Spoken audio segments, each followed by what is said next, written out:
Bonjour et bienvenue sur comicstories.fr pour le 336e épisode de ce podcast qui commence très bien puisque j'avais mis le son des gars avant de mettre le mien. Tout va bien. J'espère que vous allez bien. Nous allons aujourd'hui avec ce 336e numéro de notre podcast donc entamer une nouvelle période avec, on va tenter une nouvelle formule. On va essayer un petit peu d'organiser tout ça, de raccourcir certaines reviews, d'en rallonger d'autres, vous verrez. On va saluer la troupe des Guillaume qui sont dans le chat, puisqu'on a Guillaume59, on a Guigose. On est envahi de Guillaume sur Comic Stories, c'est terrible. Et puisqu'on parle d'invasion, parlons des nouveaux. Le nouveau est toujours là. On l'a pas traumatisé la dernière fois, et c'est Rorschach évidemment, salut. Salut. Clément évidemment, fidèle au poste. Salut. Bonjour. Et évidemment, l'indéboulonnable Boris. Bonjour à tous. Donc la nouvelle mouture, tu as dit, c'est raccourcir les revues de Clément et rallonger les autres. C'est une façon polie de dire ce que tu viens d'exprimer, en effet. Bon, on va commencer ce nouveau programme. Alors je vais prendre le conducteur sous les yeux, hein, parce que, évidemment, j'ai besoin... je n'ai pas encore parfaitement en tête. Et ben dans le monde des comics, tout commence par les bonnes vieilles sollicitations. Et ben nous, on va faire la même chose et on va voir un petit peu ce qui se passera dans l'avenir. Et Boris, on commence avec du gros chez Comics Initiative qui a fait une énorme annonce récemment. Et voilà, quelques petites news picorées à droite à gauche, une sélection rapide. Oui, Comics Initiative a annoncé le projet d'une création originale avec Garcenis. Ils ont déjà sorti chez eux les comics de guerre Femmes en guerre et Hommes en guerre, qui étaient vraiment excellents. Et donc là, ils se lancent dans un projet, donc c'est vraiment une création originale, donc ça va prendre du temps et c'est pas pour tout de suite. Mais bon, c'est un gros nom qui débarque chez eux et ça c'est sympa et c'est bien pour eux quand même. Donc impatient, même s'il va falloir justement être patient avant d'avoir ce livre entre les mains, mais ça fait bien envie quand même. Ouais, tu en es vraiment sur un gros coup. Inédit, ça veut dire aussi inédit en VO, donc c'est vraiment quelque chose voilà, spécialement pour Comics Initiative. Donc on peut parler d'un gros coup là, vraiment. C'est assez fort. Bravo à eux. Ce qui est assez fort aussi, c'est que si vous voulez découvrir le Massiverse, donc le Massiverse, je vous rappelle, c'est Radiant Black, c'est Roxanne, Radiant Red, Radiant Pink, No One, et j'en passe, parce qu'il y en a dans tous les sens. Et bien vous avez en ce moment, depuis hier ou avant-hier, je crois, un Humble Bundle. Donc Humble Bundle, c'est quoi? C'est un pack de comics en digital que vous achetez sur la plateforme Humble Bundle. C'est sans DRM, donc vous pouvez partager vos fichiers. Et puis surtout, une grosse partie du paiement que vous allez faire va être reversée à une association. Donc c'est plutôt cool. Et puis surtout, c'est pas cher, puisque le bundle qui contient l'intégralité des TPB sortis à ce jour dans le Massiverse, donc c'est-à-dire 15 TPB, coûte 16,54 €. Voilà. Donc vous auriez tort de ne pas vous faire plaisir si vous avez envie de découvrir ça. Et ce lot-là est au bénéfice de la Book Industry Charitable Foundation. Voilà. Et il y a même The Call dedans.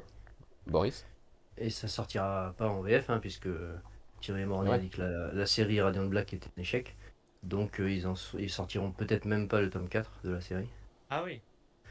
Donc faut pas rêver pour avoir tout ce qu'il y a autour. Donc si vous voulez la lire, c'est en VO et pas autrement. Donc là, vous avez les 4 volumes, les 4 TPB de Radiant Black, donc on va jusqu'au numéro 24. Vous avez Inferno Girl Red volume 1, Radiant Pink volume 1, Radiant Red volume 1, 2 TP de Roxanne, The Dead Lucky le volume 1, les 2 TP de The Call, les one-shots Supermassive et même le gros one-shot Shift qui est sorti là au mois de janvier ou décembre. Bref, voilà, on est vraiment au cul du camion. Donc c'est vraiment cool, 16,54 € si vous voulez découvrir ça. C'est pour la bonne cause en plus. Le seul problème, entre guillemets, c'est qu'il faut accepter de lire en digital. Voilà. On continue avec toi, Boris, et on va aller voir du côté de chez Panini, qui a annoncé du lourd, dans tous les sens du terme. Oui, alors c'est d'abord à sortir à l'automne prochain, pardon. Astro City, donc c'est la série de Kurt Busiek qui a déjà été sortie partiellement en VF dans les années passées, mais qui bon, n'a jamais vraiment fonctionné en France. Donc là, Panini décide de retenter l'aventure et en omnibus. Donc c'est une série, je crois que certains avaient un peu commencé à lire sur le Discord dans le Ouais. groupe là. Bon, moi j'avais pas pris le temps de le faire, mais voilà, c'est une bonne nouvelle parce que moi j'avais bien envie de découvrir. Je pense qu'il y avait pas mal de gens qui attendent aussi de pouvoir découvrir cette série. Donc ça arrive chez Mm. Panini en omnibus. Bon, c'est un format particulier, mais bon, vu le passé, on va dire, le passif en termes d'édition de la série, ils n'avaient peut-être pas trop le choix. Un autre format était voué à peut-être tuer une nouvelle fois la série Ouais. en VF. Donc bah, on se prendra l'omnibus si on est intéressé, et c'est quand même une bonne nouvelle, parce que c'est une série qu'on attendait depuis un certain temps. Et Ils auraient pour pu le faire finir, en ouais, deluxe allez. aussi, peut-être, par exemple. Le format deluxe aurait pu être adapté avec justement les Metrobooks là, qui sont sortis en VO, qui sont à peu près sur une pagination équivalente à un gros deluxe chez Panini. Ça aurait peut-être permis de le découper en 4 ou 5. L'investissement Ah oui. d'un omnibus va pouvoir en freiner certains, c'est ça que je veux dire. Mais après, il n'y a pas de bonne solution. L'essentiel, c'est que ça Après, revienne et que ce soit dispo à nouveau. voilà, ouais. Après, en deluxe, ouais, ce sera en plus de volume, donc avec un risque Ouais, de, voilà, d'attrition plus de perdre des supplémentaire, gens. Mm. voilà, de perdre des gens rapidement et qu'après ils vendent quasiment à perte les derniers tomes. Là, en omnibus, bon, il y en aura sans doute trois peut-être, je sais pas exactement. Je sais pas. Bon, on verra. On verra bien. A priori, ils ont comment dirais-je, l'ambition de finir ce qui commence, ce qui n'était pas toujours le cas avant. Donc, on peut espérer que ça aille au bout, quoi. On peut espérer. Et puis une dernière news qui concerne Ouais, Sean Lewis, ce que tu ouais. affectionnes. Voilà, je le cite. Je pense pas qu'il y ait grand monde qui lise du Sean Lewis, surtout en VF, parce qu'il n'y a pas beaucoup de choses qui sont sorties. Mais donc, il va lancer une nouvelle série en mai chez Image qui s'appelle Beer Pirate Viking Queen. Alors pour l'instant, il y a juste un visuel et ça a l'air un peu énervé quand même. Donc on verra, mais moi c'est vraiment un scénariste que j'aime beaucoup, surtout en indé. Donc je vais aller tester. On verra. Mais voilà, si vous êtes fan du scénariste, c'est à prendre. Pour l'instant, il n'y a pas de détails, hein. C'est juste une annonce, un visuel et un titre. Donc c'est pas trop de quoi ça va parler. Ouais. Voilà Voilà pour les deux. pour la petite actu. Il y a quand même quelques petits trucs intéressants à aller picorer à l'avenir. On va enchaîner avec quoi? On va enchaîner avec l'event. Chaque numéro de Comic Stories, désormais, nous mettrons en avant, nous ferons le focus sur quelque chose d'assez marquant. Et là, on a choisi pour ouvrir le bal de faire notre focus et de mettre notre event sur l'Energon Universe. Parce que ça y est, tout est arrivé. Donc l'Energon Universe, c'est Void Revolt, c'est Transformers, mais c'est aussi Duke et Cobra Commander, c'est ce gros univers qui a été lancé il y a quelques mois par Robert Kirkman.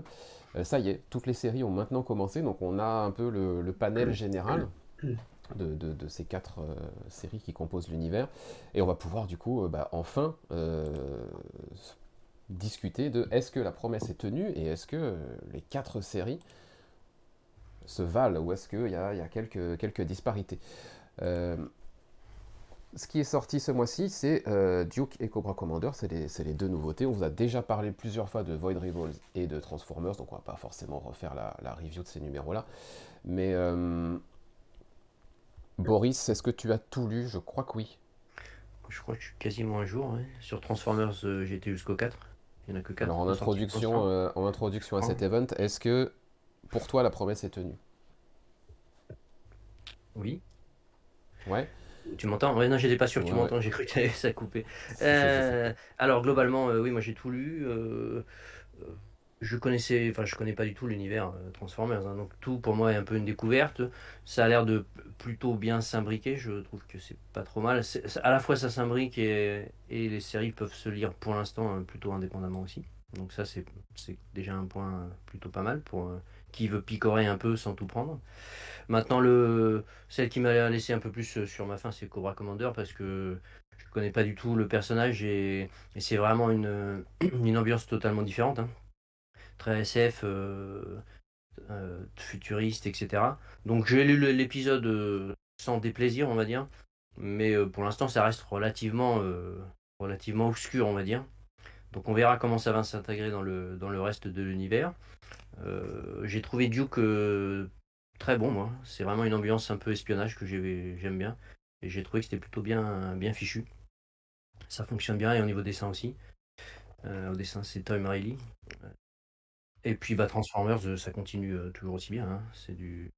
C'est du classique Daniel Warren Johnson, c'est-à-dire qu'il n'y a pas de surprise dans le déroulé, le type d'événements qui se produisent, les émotions qui viennent, etc. Il y a toujours le côté très humain et le mélange avec l'action.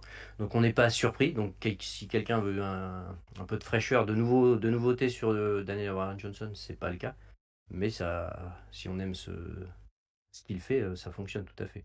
Donc pour l'instant, moi je suis pas déçu. Alors il y a juste voilà, Cobra Commander, on verra. C'est en 5 je crois aussi ça. C'est une mini en 5. Ouais, hein. Donc bon, en 5 je pense que je vais me faire les 5 même si j'accroche un peu moins, on verra. Et puis si ça s'intègre un petit peu dans les autres séries, bon, on va suivre un peu. Mais voilà, non, non, moi pour l'instant je suis plutôt content avec je dirais pas un point négatif, hein, c'est pas négatif, mais une petite interrogation sur Cobra Commander qui me paraît plus obscur et moins facile d'accès.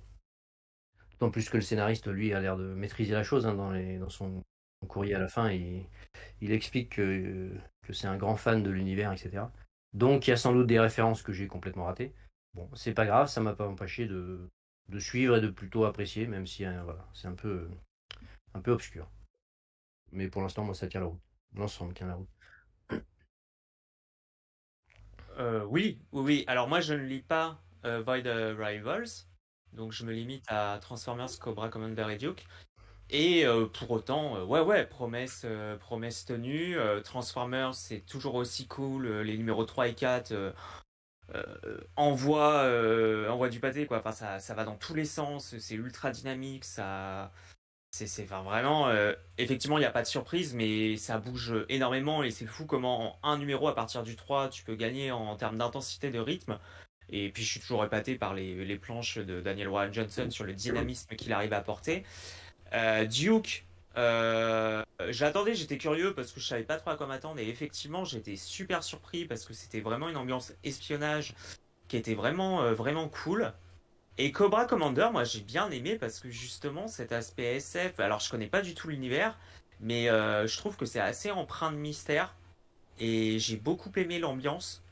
Et je trouve que, alors effectivement on peut lire ça indépendamment, clairement. Maintenant, je trouve que tout s'imbrique bien et qu'en fait, ça tisse vraiment des choses qui me donnent envie vraiment enfin, de tout lire, quoi. Enfin, tu sens que c'est. En fait, ce que j'ai aimé dans la lecture de Duke, de Cobra Commander et Conjuga Transformers, c'est que tu sens vraiment qu'il y a un univers qui est en train de s'installer et que quand tout va vraiment s'enclencher au total, on va dire ça, tu sens que ça peut donner un truc super sympa et vraiment que c'est quelque chose pour le coup, de vachement ambitieux et pour le moment, moi, ça m'a laissé l'impression que ça se tenait vraiment bien la route et franchement, ouais, même le Cobra Commander, ça m'a donné vraiment envie de continuer, quoi. Alors, peut-être que mon regret, c'est peut-être du coup de pas avoir commencé Void Rivals parce que je me dis, il y a peut-être des choses que je loupe et je me dis, j'attendrai peut-être à la rigueur le TP. Mais franchement, ouais, c'est une super bonne surprise. C'est ultra plaisant à lire en termes d'univers partagé. C'est franchement, j'ai rien à redire. C'était hyper plaisant. Ok. Pour ma part, bah, je vais comparer peut-être deux choses. Je vais comparer l'Ergon Universe au Massiverse. Et c'est vrai qu'en termes de promesses, là où le Massiverse me déçoit avec des séries qui se croisent pas assez à mon goût, là on a vraiment, oui effectivement, la promesse de l'univers partagé qui est tenue. On a effectivement Void Rivals qui a tout lancé, Transformers qui nous annonce, enfin qui nous montre l'arrivée euh, des Transformers sur Terre. Et puis du côté de Duke, on va voir les conséquences un peu de cette arrivée. Qu'est-ce que ça implique, notamment pour l'armée, notamment Mm. entre autres pour Duke. Cobra Commander, lui, va explorer un autre pan de tous ces événements qu'on découvre depuis le début. Donc en termes de lien, c'est plutôt étroit. Et j'ai envie de dire que si on veut profiter de l'expérience au complet, il vaut mieux lire les quatre. Parce que vraiment, ça se renvoie la balle. Donc ça, c'est cool. Après, je partage clairement les réserves de Boris sur Cobra Commander. Moi, celui des 4, c'est celui qui m'a laissé le plus en dehors, parce que, effectivement, en même temps, le risque était là. Moi, l'univers G.I. Joe et tout ça, je connais pas. Pareil. Donc, Cobra Commander, ouais, je vois que c'est plutôt sympa, etc. Mais je suis quand même frustré d'avoir plein de clés que je n'ai pas. Et Joshua Williamson fait moins ce job d'accueillir les nouveaux que le fait Daniel Warren Johnson sur Transformers. Tu connais pas Transformers, Daniel Warren Johnson, il va un peu te prendre par la main. Il va pas oublier ceux qui connaissent, il va leur mettre plein de petits bonbons et de petites de matière, mais il prend en même temps les nouveaux par la main et il les accompagne. Joshua Williamson, lui, il est fan de la franchise, il s'adresse aux fans de la franchise et un peu moins aux nouveaux. Surtout sur Cobra Commander. Duke, à la rigueur, ça va. Mais Cobra Commander, c'est peut-être un peu plus obscur. Après, ça reste une bonne lecture malgré tout. Hein. Il y a plein de trucs hyper intéressants. Notamment le gros lien qui est fait avec Transformers. Un personnage qu'on croyait... dans la série de Daniel Warren Johnson, on croyait ce personnage mort ou disparu. On savait pas trop. En tout cas, il était perdu de vue. Bon, il est là. Il est là et d'une manière qu'on n'attendait pas. Donc de ce côté-là, il y a une vraie connexion et c'est cool. C'est chouette. Ouais, c'est cool. Mais c'est vrai que le Cobra Commander est le moins accessible. C'est en termes d'accessibilité, c'est que j'ai beaucoup aimé, hein, mais j'ai été aussi dans ce truc en me disant putain, je suis quand même, j'avais pas les rêves perdus. Duke a cet avantage. Alors tu sais que c'est dans le cadre effectivement militaire, mais en fait, moi j'ai pas eu ce sentiment que ça nécessitait des clés. Parce qu'en fait, c'est très bien amené. En fait, finalement, Duke, c'est un peu une série militaire où alors, certes, qui s'inscrit dans l'univers des Transformers, de l'Energon Universe, mais tu n'avais pas besoin de clés. Alors que le Cobra Commander, ça a l'air beaucoup plus référencé. Et effectivement, Williamson ne prend pas trop par la main. Et à propos de Williamson, j'ai pas. En revanche, qu'à saluer, je trouve c'était pas très lourd dans son écriture. Tu vois, le dernier truc que j'ai lu de Williamson, c'était Green Arrow, je crois. C'était un peu le voilà, c'était plutôt fluide, pas très long, mais c'est vrai que c'était pas le titre le plus accessible qui soit, mais ça a le mérite ça a le mérite de poser des bases, ou en tout cas de susciter l'intérêt, je trouve. Boris mentionnait les After Wars, les petites pages là,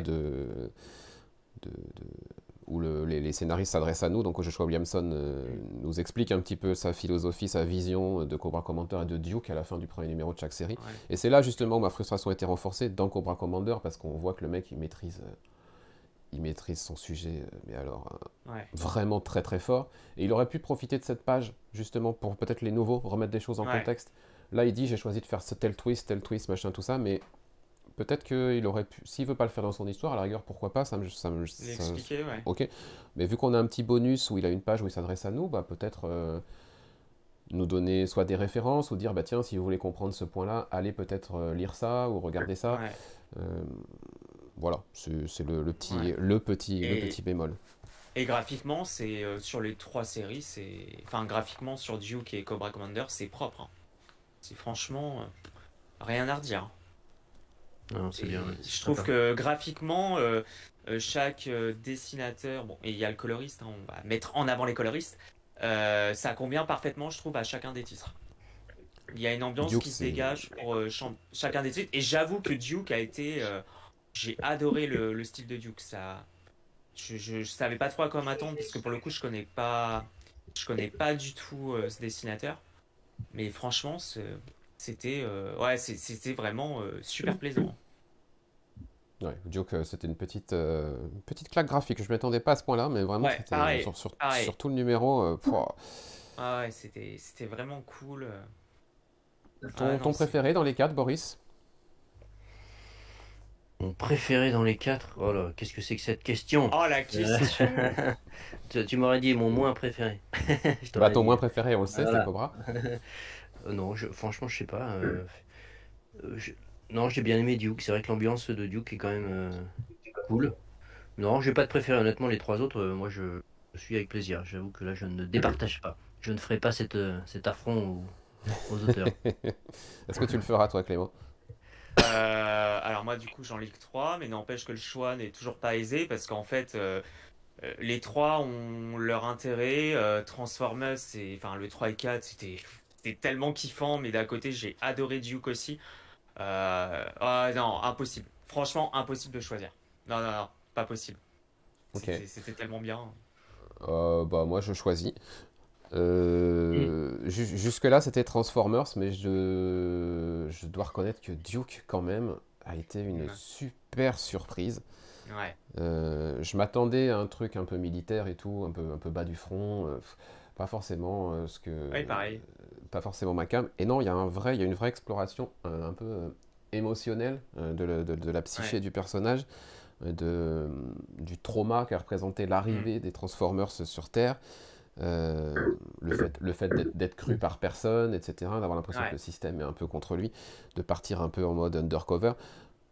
Il y a vraiment de la très très bonne matière dans ce Ouais. Duke, et pour moi je le mets au même niveau que Transformers. Void Revolves est Ouais. un tout petit poil derrière, ça c'est vraiment très bien.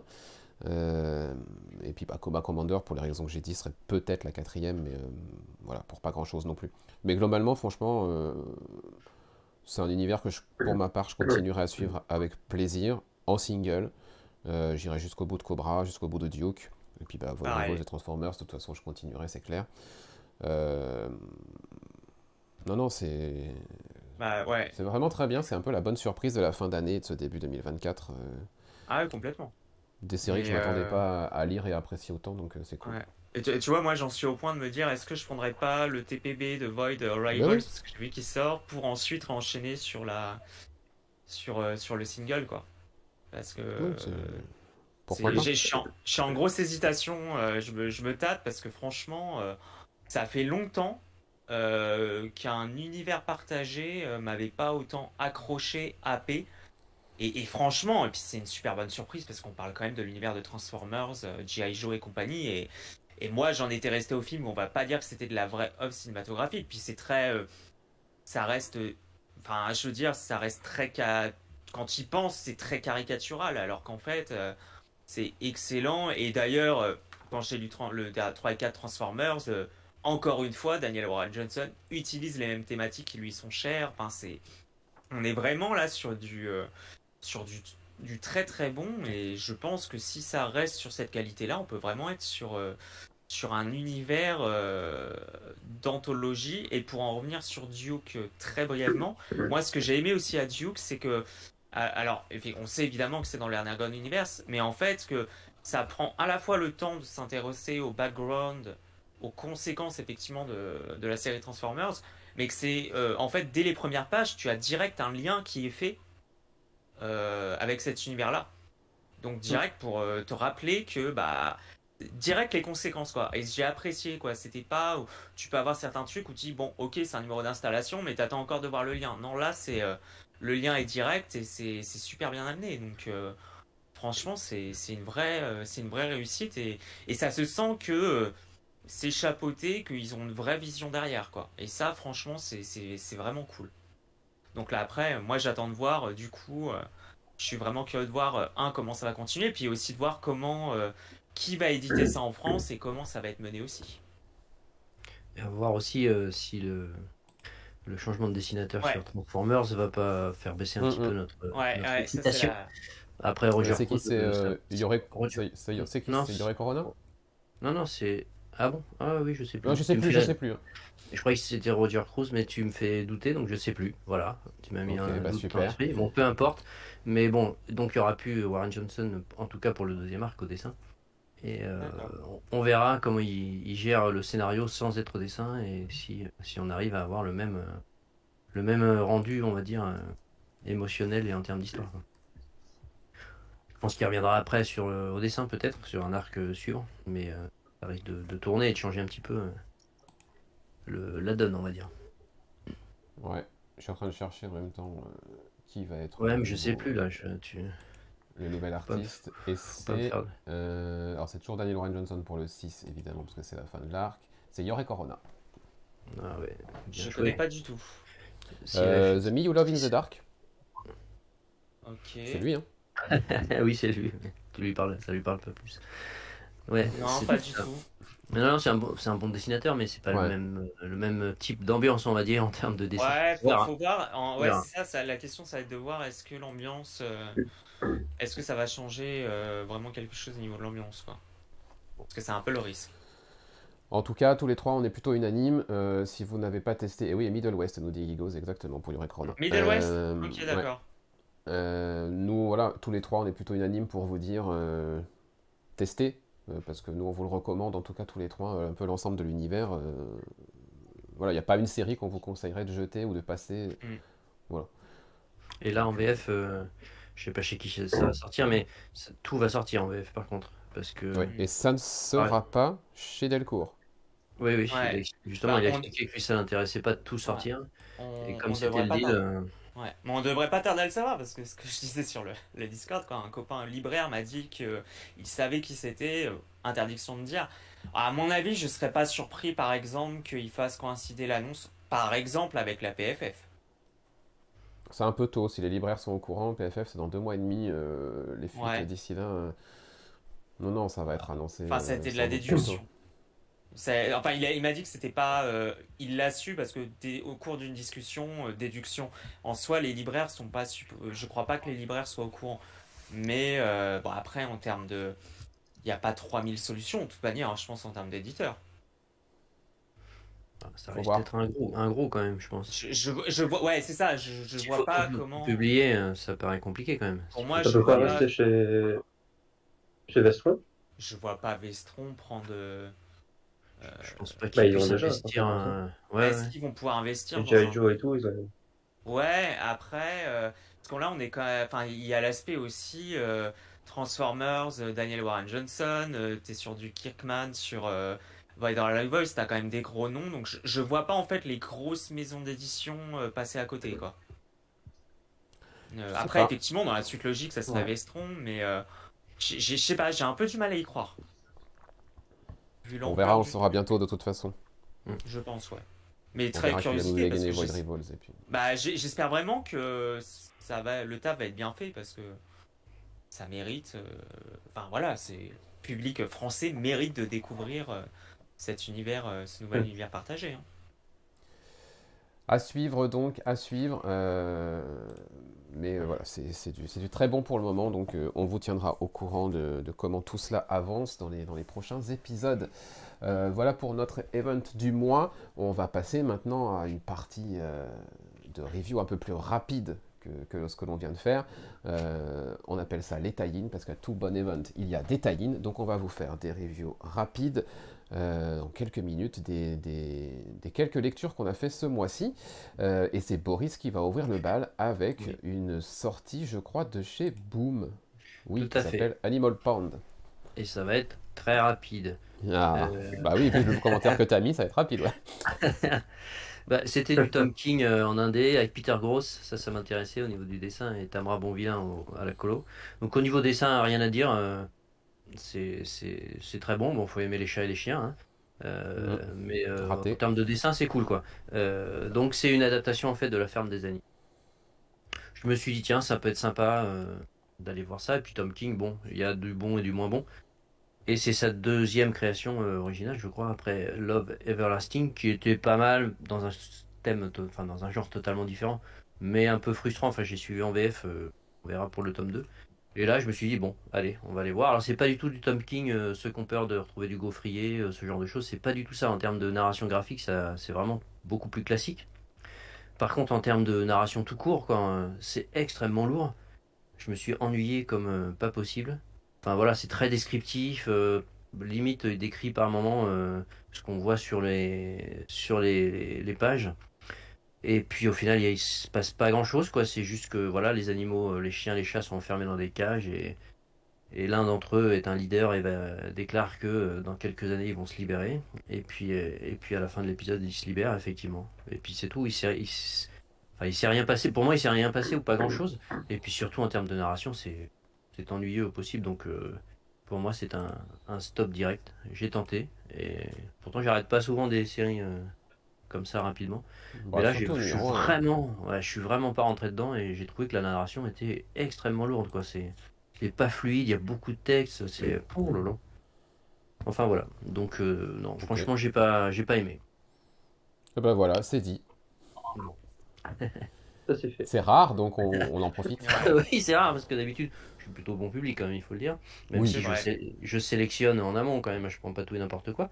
Mais là, je pensais pas ne pas aimer à ce point-là, quoi. Enfin, ne pas rentrer dedans et être totalement déçu. Donc, ils continueront l'aventure sans moi. Et bah voilà. Voilà. Bon, Et ils bah vont se très passer de bien. moi, hein. Oui, oui, oui. Ah, quoique, ça peut être un traumatisme. J'imagine. Allez, on Allez, continue avec Rorschach. Et toi, tu vas nous parler de Immortal Thor, la série de Halloween, si je me trompe pas. Et c'est le numéro 5. J'ai C'est d'abord ça. été, en préparant l'émission, j'ai été surpris de la partie graphique. Vous allez voir ceux qui nous regardent en Oui. direct ou, Ou ou la sur cover. YouTube. C'est. Là, Est-ce c'est que c'est aussi bien dans l'histoire extra que dans le dessin? surprenant. Ou la cover. Ouf, elle pique les yeux, hein. Ouais. Dans le bon sens, hein. Ouais. Euh, Ah, si, si, si, si, elle est incroyable.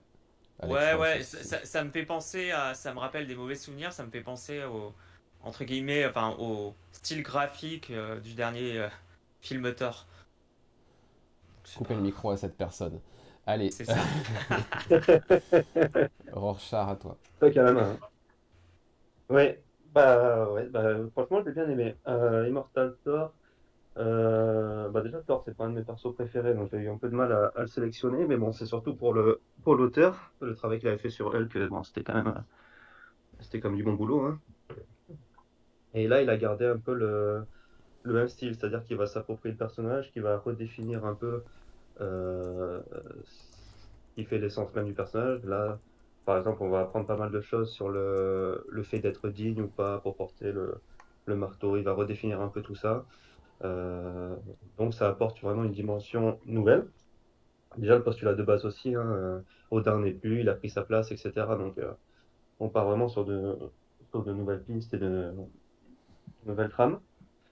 Euh, Là, c'est la fin de l'arc. Donc, après, je ferai la review écrite, de toute façon, sur tous les 5 premiers numéros. Donc là, je peux pas trop non plus spoiler, trop en dire, parce que bon, c'est la fin, mais c'est du Halloween quand même. Il y a beaucoup de surprises, beaucoup de guests. Il a mis à faire revenir des personnages un peu qu'on voyait plus et tout. Donc, vraiment, que des bonnes surprises. Le scénario est pas non plus super original, mais bon, ça reste très très efficace. Je pense que c'est une des meilleures séries Marvel actuellement. Alors je sais ce que vous allez dire, c'est pas dur, je vous connais, mais franchement, c'est une des meilleures séries actuelles. Puis au dessin, c'est magnifique, hein. Franchement, tout le Ouais, côté c'est beau. cosmique en arrière-fond, le comment dire, faire ressortir le côté épique des dieux anciens, etc. Franchement, c'est du très bon travail. C'est beau, c'est très beau, ça sert très bien le récit, quoi. Donc Et ouais, très bonne surprise. tu, Un personnage tu- que j'attendais pas beaucoup et que bah, je continue à suivre du coup. tu avais lu Immortal Hulk, j'en déduis. Oui, ouais, ouais. C'est aussi original ou c'est plus classique Alors, dans le scénario, c'est un peu plus classique, mais vraiment, il va chercher l'originalité euh, dans la refonte du personnage, si tu veux. Ok. Bon, je tenterai Et des peut-être en VF personnages même, alors. parce que les différents personnages qui ont été un peu réinterprétés. On voit certains personnages qu'on n'avait pas vus depuis longtemps, Bill, etc. Donc, non, vraiment, c'est cool. C'est un petit cadeau, quoi. On en saura un peu plus sur l'histoire globale quand on lira ta review écrite, du coup. Euh, mais Oui, ouais, en oui, tout bah cas, oui, je peux pas trop. Après, oui, l'histoire, elle est pas. Voilà, c'est un empêcheur, bon, c'est un dieu ancien. Il réunit un peu de monde pour le combattre, etc. Mais en redéfinissant du coup tout ce qui est voilà, le côté digne de porter le marteau. En fait, c'est de là qu'est tiré son pouvoir maintenant. C'est plus vraiment l'accent mis sur la foudre, mais sur le fait d'être digne. Pardon. Voilà, il redéfinit vraiment le personnage. ok. Intéressant tout ça, intéressant. À surveiller donc. Euh, Ouais. Peut-être en VF Voir du si coup ça pour continue comme toi. ça, mais Ouais. Clément voir si le va nous deuxième remettre arc, une. ouais. Ouais. Clément va nous remettre une petite dose de Star Ouais. Wars, Ouais. la Haute République, ça faisait un petit moment, et on est Ouais. dans la phase 3. Écoute, Ouais. vas-y. Ouais, alors, juste pour resituer, pour rappel, parce que c'est important pour expliquer ce que je veux dire, Star Wars La Haute République, donc on est sur une période de Star Wars qui est cross-média, c'est-à-dire roman, euh, série qui va arriver cette année avec The Acolyte, plus comics books. Et donc là, on a la phase 3. Donc en fait, là, on a eu une phase 2 qui a duré à peu près un an aux États-Unis sur toute l'année fin 2022-2023, qui se passait 200 ans avant la phase 1. Et donc la phase 3, c'est ce qui se passe un an après la phase 1, après les événements de la phase 1. Et donc là a repris la phase 3 au mois de septembre. Donc ça a commencé par un roman, enfin ça avait commencé par une recueil de nouvelles et ça a commencé surtout par un roman adulte. Et donc là tout s'enchaîne et on est parti jusque, je crois, courant 2025 pour terminer cette phase 3. Et donc on a eu la série principale Star Wars The Haute République qui a repris, et avant ça une mini-série en 4 numéros qui est Star Wars Shadow of Starlight, donc qui en fait va traiter de ce qui se passe durant cette période d'un an. Donc on a au scénario en fait les auteurs des romans, donc on a Charles Soule pour la mini-série, et on a Cavan Scott, donc qui fait aussi des romans pour la série principale. Donc je voulais vous parler de la série parce que en fait on est vraiment sur c'est plutôt sympa à lire, mais surtout pourquoi je voulais en parler, c'est qu'en fait on a cet aspect vraiment cross-média qui je trouve s'est accentué avec cette phase 3, puisqu'en fait là où j'ai eu le plaisir de lire ces comics, c'est que je lis aussi à côté certains romans donc, qui sortent en même temps de la phase 3. Et on a vraiment cet aspect connecté. C'est-à-dire que typiquement, j'ai lu la mini-série et en fait, je me dis, mais merde, ça me rappelle quelque chose. Et en fait, des événements qui sont retranscrits dans le comics, en fait, sont directement des événements qui se passent aussi dans les romans. Et donc, on a l'aspect cross-média qui est vraiment poussé par Lucasfilm Publishing, par Marvel, et c'est super bien réussi, avec ce problème sans doute, qui est que du coup, lire le comics indépendamment j'ai bugué, indépendamment, pardon, des romans, bah c'est très compliqué. Mais quoi qu'il en soit, c'est plutôt, c'est très sympa. Voilà. Ok. Bon, Et je bah, ne ça vous entends continue. plus. Ça continue à suivre son cours. Nous, on t'entend de toute façon. Ça marche. On va continuer avec Rorschach. Rorschach qui, lui, va nous parler, non pas de ça, mais de Mortal Terror chez Là, je Dark vous entends. Horse. Oui, oui. Donc là, c'est le numéro 2. J'avais fait Ouais. la review écrite du premier. J'avais plutôt bien apprécié le premier. Bon, le 2 est un peu en dessous parce que bah, il faut expliquer certains trucs, parce que le rythme est un peu redescendu après. Bah, le premier numéro était assez intense quand même, hein, donc c'est plutôt normal en fait. Mais bon, voilà, un petit peu en dessous, mais qui laisse quand même présager du bon nom pour ce qui arrive pour le 3. Pour resituer, Mortal Terror, c'est une réinterprétation de Dracula, où les rôles sont plus ou moins inversés. C'est-à-dire que la société, on suit une société voilà, vampirique qui subit du coup des attentats et des attaques de la part des mortels qui seraient dirigés, c'est entre guillemets, par un certain comte Dracula.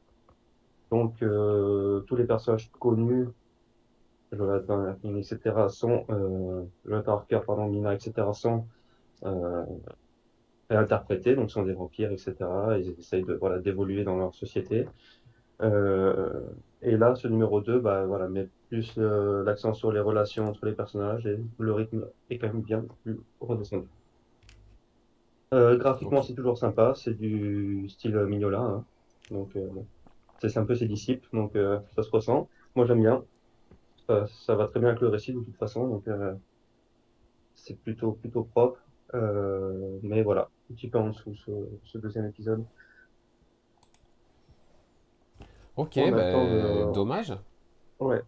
Ben non, mais après, voilà, ça laisse présager quand même parce que euh, là, ça enquête, et puis bon, le but, c'est quand même de contre-attaquer ce qu'ils ont subi, les attaques terroristes, etc. Donc, je pense que le numéro 3 et 4 vont remonter un peu, j'espère, parce que sinon, bah, c'est le coup dur. Bon, à suivre. Tu vas continuer quand même? Ouais, je vais regarder un peu encore le 3 et le 4 et puis on verra. Ok. Moi, je vais enchaîner maintenant avec une nouveauté. Une nouveauté que vous avez vue brièvement à l'écran il y a quelques minutes. C'est Beyond Real chez Volt, le nouveau Zach Kaplan. Voilà, c'est un peu comme le Beaujolais. En ce moment, tous les ans, il y a un nouveau Zach Kaplan. Et c'est plutôt pour mon plaisir jusque-là. Il est associé, alors par contre, le prénom, je vais essayer de pas... Voilà. Fabiana Mascolo et Tony Fejzula, deux artistes. C'est colorisé par Jordi Belair et Tony Fejzula. Je connaissais absolument pas les artistes jusque-là. J'y suis allé parce que c'est Zach Kaplan et que jusque-là, tout ce qu'il fait, moi, ça me plaît bien. Donc Beyond Real, ça déroge pas à la règle. C'est un super premier numéro. J'ai vraiment bien aimé. Alors, dans la série, on va suivre l'histoire de, évidemment, Ellie et June, qui sont un couple. Ils sont en voiture, ils se font une petite virée en amoureux, et ils se posent la question, est-ce que ce monde est réel ou est-ce que il est, on fait partie d'une espèce de grande simulation gérée par quelqu'un, etc. Enfin voilà, il se pose un peu cette question, où s'arrête la réalité et commence le libre arbitre. Voilà, est-ce que vraiment ils sont maîtres de leur destin ou est-ce qu'il y a quelque chose au-dessus qui gère tout ça? Et il compare un peu ça à une espèce ouais, de simulation informatique ou quelque chose comme ça. Ils rentrent chez eux et là, le drame, accident de voiture. Euh, et June va s'en sortir avec quelques bobos, mais Ellie va rester dans le coma. Et à partir de là, ça va commencer à partir en vrille dans le monde de June. Ça va commencer dans ses rêves et tout ça va revenir dans la réalité. Et cette fameuse théorie qu'ils avaient au début, on va commencer à se demander si elle est pas vraie au final. Ou est-ce que tout ça, ça se passe juste dans la tête de June? On ne sait pas. C'est ultra intriguant. Graphiquement, moi j'ai bien aimé la proposition des deux artistes. Il y a vraiment des pages qui explosent, quoi. C'est assez fort. Boris a fait la review sur Comic Stories. Il a mis 9 sur 10, donc il a plutôt aimé lui aussi. C'est le moins qu'on puisse dire. C'est ultra engageant. Le cliffhanger de fin, effectivement, je suis d'accord avec la review que Boris a fait, est peut-être un peu attendu et plutôt logique dans ce genre d'histoire. Mais il en reste pas moins efficace et j'ai vraiment aimé cette espèce de distorsion du monde, de façon. Est-ce que c'est la façon que June a géré son traumatisme ou pas? Enfin, il y a plein de questions qui se posent autour des personnages, autour de la réalité de tout ça. Et Zach Kaplan, il signe encore une fois un début de série qui fonctionne très bien, franchement. Voilà. Je vous renvoie à la review de Boris sur le site si vous voulez en savoir plus. Le Et numéro 2 a bah, été retardé et ça m'agace. Mais bon. ouais, ça a du mal à sortir, effectivement. Hmm. Mais, non, non, oui. Et puis, si vous voulez jeter un œil, j'ai mis quelques pages. Ouais, graphiquement, effectivement, je connaissais pas Fabiana Mascolo. Ouais. Et franchement, avec la colo de Jordi Belair, qui fait aussi beaucoup. Franchement, c'est superbe, hein. C'est vraiment. Puis Ouais. ça fonctionne bien avec cette idée de virtuel réel. Ils arrivent bien Ouais. à faire ce Les deux mix. se passent la balle, je pense qu'il y en a un qui fait le Voilà. réel, l'autre qui fait le virtuel, et Non, Fejula, il fait que les deux dernières pages. Ah d'accord. Ouais, Fejula, c'est celui qui a dessiné Forgotten Blade, qui est sorti chez TKO et chez Ankama en français. Ok. Ok, Et ok. lui, c'est lui, juste les deux dernières pages, là, quand c'est très informatique, on va dire, très virtuel, il a un trait très, très particulier. Le reste, c'est que Fabiana Mascolo. Je pense que dans la suite, ils vont davantage se partager le gâteau. Mais non, non, celui fait que les deux dernières pages. Parce qu'il a un style vraiment très particulier qu'on reconnaît du au premier coup d'œil. Mais après, oui, non, Zach Kaplan, c'est un grand fan de monde virtuel, hein, tout ce qui est ces séries Ouais. précédentes, on l'a bien vu. Puis dans l'interview qu'il m'avait donné, il avait beaucoup parlé. C'est quelque chose qui le fascine. Donc, on n'est pas surpris de retrouver ce thème. Après, à voir comment il va gérer ça, où est-ce qu'il va nous emmener. Mais c'est vrai que le premier Le premier numéro est franchement intriguant. Donc, à suivre, effectivement. Puis je pense pas. Enfin, pour l'instant, on n'a pas trop entendu. Il y a Mindset qui est sorti chez Comics Initiative en VF. Mais c'est pas un scénariste qui pour l'instant, séduit Mm. suffisamment pour qu'on en parle en français, en VF. C'est un peu dommage, je trouve, parce que c'est quand même un scénariste solide et qui a un univers original, quoi, singulier, qui lui est propre. Ça pourrait fonctionner. Peut-être que si Mindset fonctionne, Comics Initiative se lancera dans d'autres séries de l'auteur dont on a déjà parlé, hein. À voir. Mm. Et bon À début, ouais. souhaiter, ouais. Ouais. On va enchaîner avec Rorschach à nouveau. Et il va nous parler de l'arrivée de Jason Aaron chez DC avec Batman Off-World. C'est ça, bah, c'est un bon début aussi. Je sais pas combien de numéros sont déjà sortis, je crois qu'on en a 3. Je n'ai que le premier Je pour sais pas. l'instant. C'est une mini-série en 6, si je dis pas de bêtises. J'étais franchement pas convaincu par le postulat de base, parce que Batman hors Gotham déjà, voilà. Mais en plus dans l'espace avec des extraterrestres, bon, je me suis dit, quand même. Mais Jason Aaron a fait que bah, j'ai quand même pris le truc. Et bah, franchement, c'est pas mal. C'est pas mal. On retrouve. Alors, c'est Batman à ses débuts, hein, c'est un peu Yarchu. On retrouve tous les éléments, les tracks, sa façon de se battre, etc. Mais en même temps, euh, déjà retranché dans ses, dans ses retranchements. Euh, le dessin, il est pas mal. Je sais plus qui est le dessinateur, pardon. C'est celui qui était déjà sur Under the Red House, donc le retour de C'est Doug Demented. Mankey, je crois, non? Ouais, c'est ça. C'est ça. C'est vraiment pas mal. Euh, Ta représentation des extraterrestres, etc., du côté science-fiction, parce qu'en fait, on voit que ça, hein, que des extraterrestres.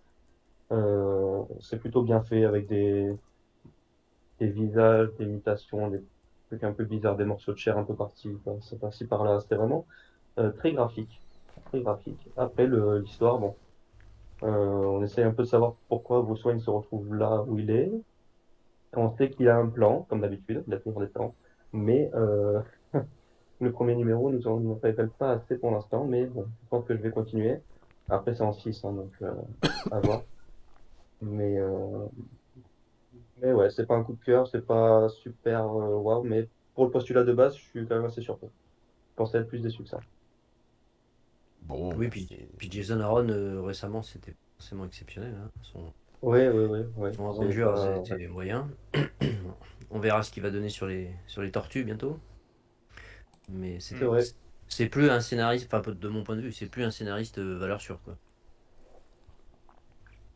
Donc à voir. Non, mais bon, son nom fait encore. Voilà, ça quand même fait Ouais, ouais. parler, mais.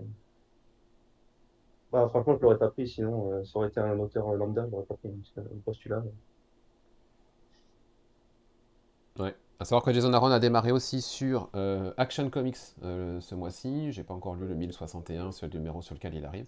On en parlera prochainement sans doute que ce soit ici ou ailleurs, mais voilà, il s'installe progressivement chez DC. Donc on verra ce qu'il va nous faire.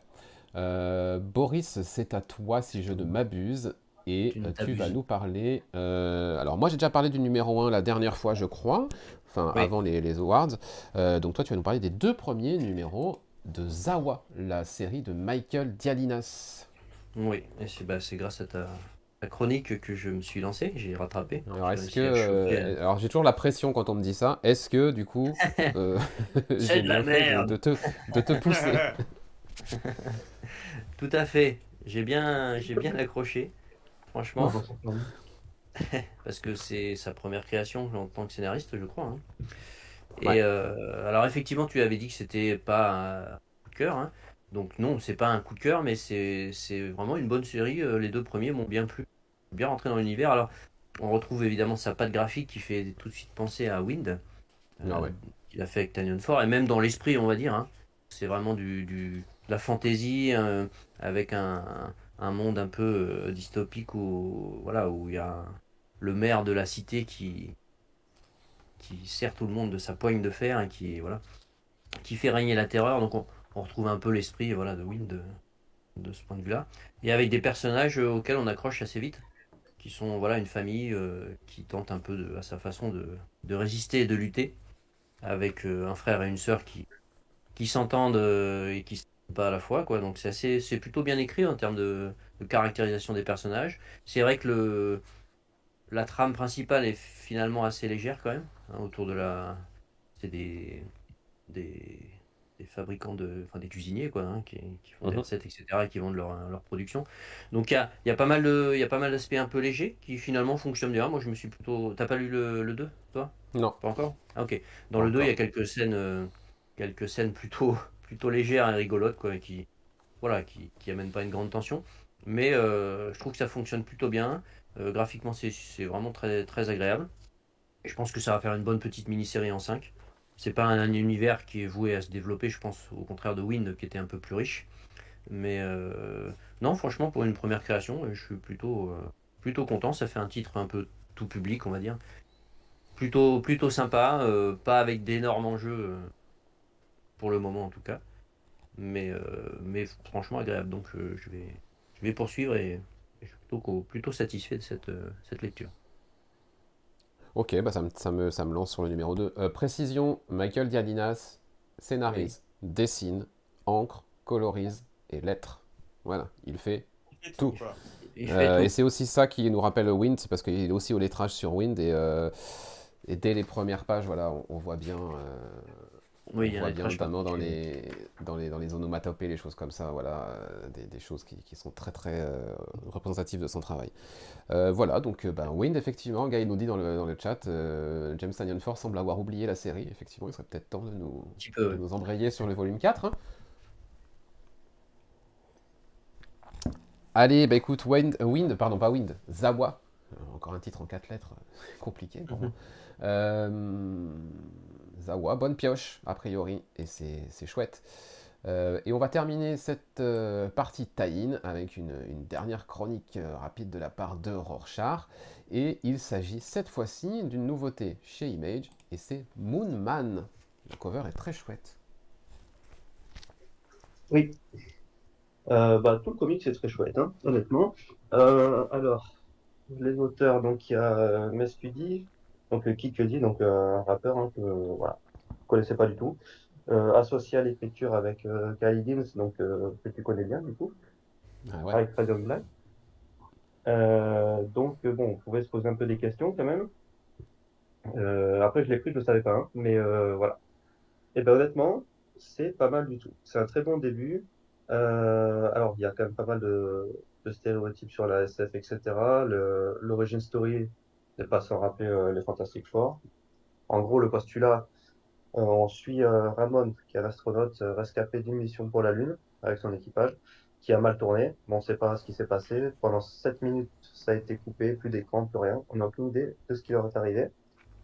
Euh, donc voilà, celui-là, l'accent est quand même mis sur le ressenti de ce personnage, sur l'anxiété, sur tout ce qu'il doit traverser pour son retour sur Terre, sur les relations qu'il a avec son frère, pour lequel il s'est passé des années en fait, hein, qui se sont pas vus. Donc il y a vraiment cet aspect psychologique qui est mis en avant, et ça c'est plutôt rafraîchissant pour ce genre d'histoire.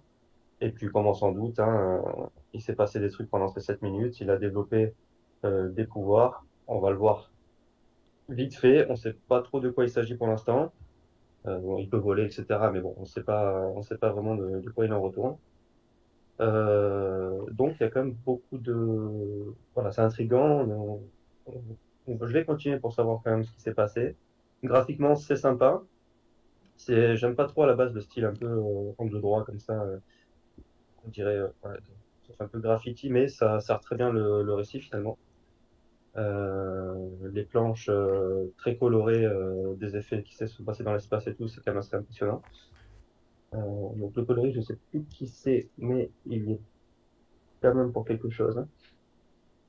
Si tu as l'info, je sais plus qui c'est. Je crois que c'est Locati, J'ai pas peut-être. les crédits, non. Je vois Locati en C'est dessous peut-être de Locati, oui, ouais. Locati et Ouais. Monty, mais je sais pas qui fait quoi. Donc oui, graphiquement c'est très très sympa. Visuellement, ça envoie, voilà. Ça sert très bien le récit. Après, sur un autre type de récit, je sais pas si ça m'aurait plu, mais là, pour le coup, c'est pas mal. Et ben chouette, chouette, encore une nouveauté qui est Coloris. au moins intrigante. Igor Monti, Ouais. le coloriste. Igor Monti, Ouais. ok, merci Boris. Ça s'intrigue. Très À voir bien. sur la durée, parce que bon. Alors, je sais pas si ça s'inscrit dans le Massiverse. J'ai entendu, mais je sais pas. Alors si ça s'inscrit dans le Massiverse, je suis passé à côté de l'info, et moi qui suis tout le Massiverse, qui est absolument tout, je serais très agacé, je t'avoue. Mais je crois pas. Ils en parlent pas dans Je la crois pas. sollicitation, ils en parlent pas. Je pense qu'ils le mettraient si c'était. Non, non, je pense pas. Et puis vu que c'est au-dessus Ouais. du titre marqué Kit Cudi présente, ça colle pas avec le Massiverse. Donc je pense que À voir. je pense que Ok. c'est en dehors. Voilà. Si on enchaîne, alors c'était la dernière, du coup, c'était la dernière, le dernier de nos tie-in. On va passer maintenant à quelques crossovers. Les crossovers, c'est quoi? C'est des reviews croisées. L'un de nous va ouvrir le bal et quelqu'un d'autre, ou plusieurs autres personnes, lui répondront, peut-être pour le confirmer, peut-être pour le contredire. Il risque d'y avoir un peu de contradiction dans les crossovers d'aujourd'hui. Le premier crossover, c'est Clément qui va ouvrir le bal avec un titre dont beaucoup de personnes parlent, qui suscite énormément d'enthousiasme et de superlatifs. Clément, je te laisse commencer du coup, et puis ce sera moi qui interviendrai par la suite, et on va parler de Ultimate Spider-Man numéro 1 de Jonathan Hickman et Marco Checchetto. Que de pression. Vas-y. Que de pression. Alors, je dois avouer que vous savez très bien comment j'apprécie Marvel et je suis le premier à critiquer Marvel, mais j'avoue que le gros pigeon que je suis s'est laissé quand même tenter par Ultimate Spider-Man En fait, j'étais simplement curieux parce qu'on nous vendait comme une autre proposition. Et à partir du moment où Marvel tente une nouvelle proposition, moi ça m'intéresse parce que je trouve que Marvel se recycle et autres. Et on parle de Spider-Man qui n'est pas forcément le perso que je préfère, mais ça m'intriguait aussi parce que derrière on n'avait pas non plus un petit nom du comics qui était Hickman. Et puis parce que tel que on nous l'a vendu, ça a égayé la curiosité. Euh, Ça a égayé la curiosité parce que on avait quand même l'impression à travers cette Ultimate Spider-Man 1 que c'était un peu un petit doigt d'honneur à ce qu'avait fait Marvel, je crois, il y a une vingtaine d'années, avec la résurrection de Tante May, le fait que Peter n'était plus marié à Mary Jane, etc. Bref. Et donc là, le statu quo, en fait, c'est on a un Peter Parker qui a une vie de famille avec Mary Jane, qui a deux enfants, dans un nouvel, apparemment, univers Ultimate. Alors moi je précise que j'ai pas lu l'event introductif, donc je ne sais pas pour le coup si le cadre qu'on nous pose dès le départ avait été teasé ou pas dans la Oui. série. C'est Ça avait été la teasé, suite. bon, c'est la suite. Moi je ne savais pas, donc du coup j'avoue que du coup j'ai découvert le statu quo et rien que sur la première page qui nous explique le statu quo, je me suis dit, ah, ok, intéressant. Et voilà, enfin, c'était vraiment de la curiosité. Et donc, alors déjà au niveau graphique, euh, Marco Checchetto, j'avoue que j'ai bien kiffé. Parce que franchement, j'ai trouvé ça très beau graphiquement. Enfin, franchement, rien à redire, quoi. Ça m'a fait plaisir rien que sur la partie graphique.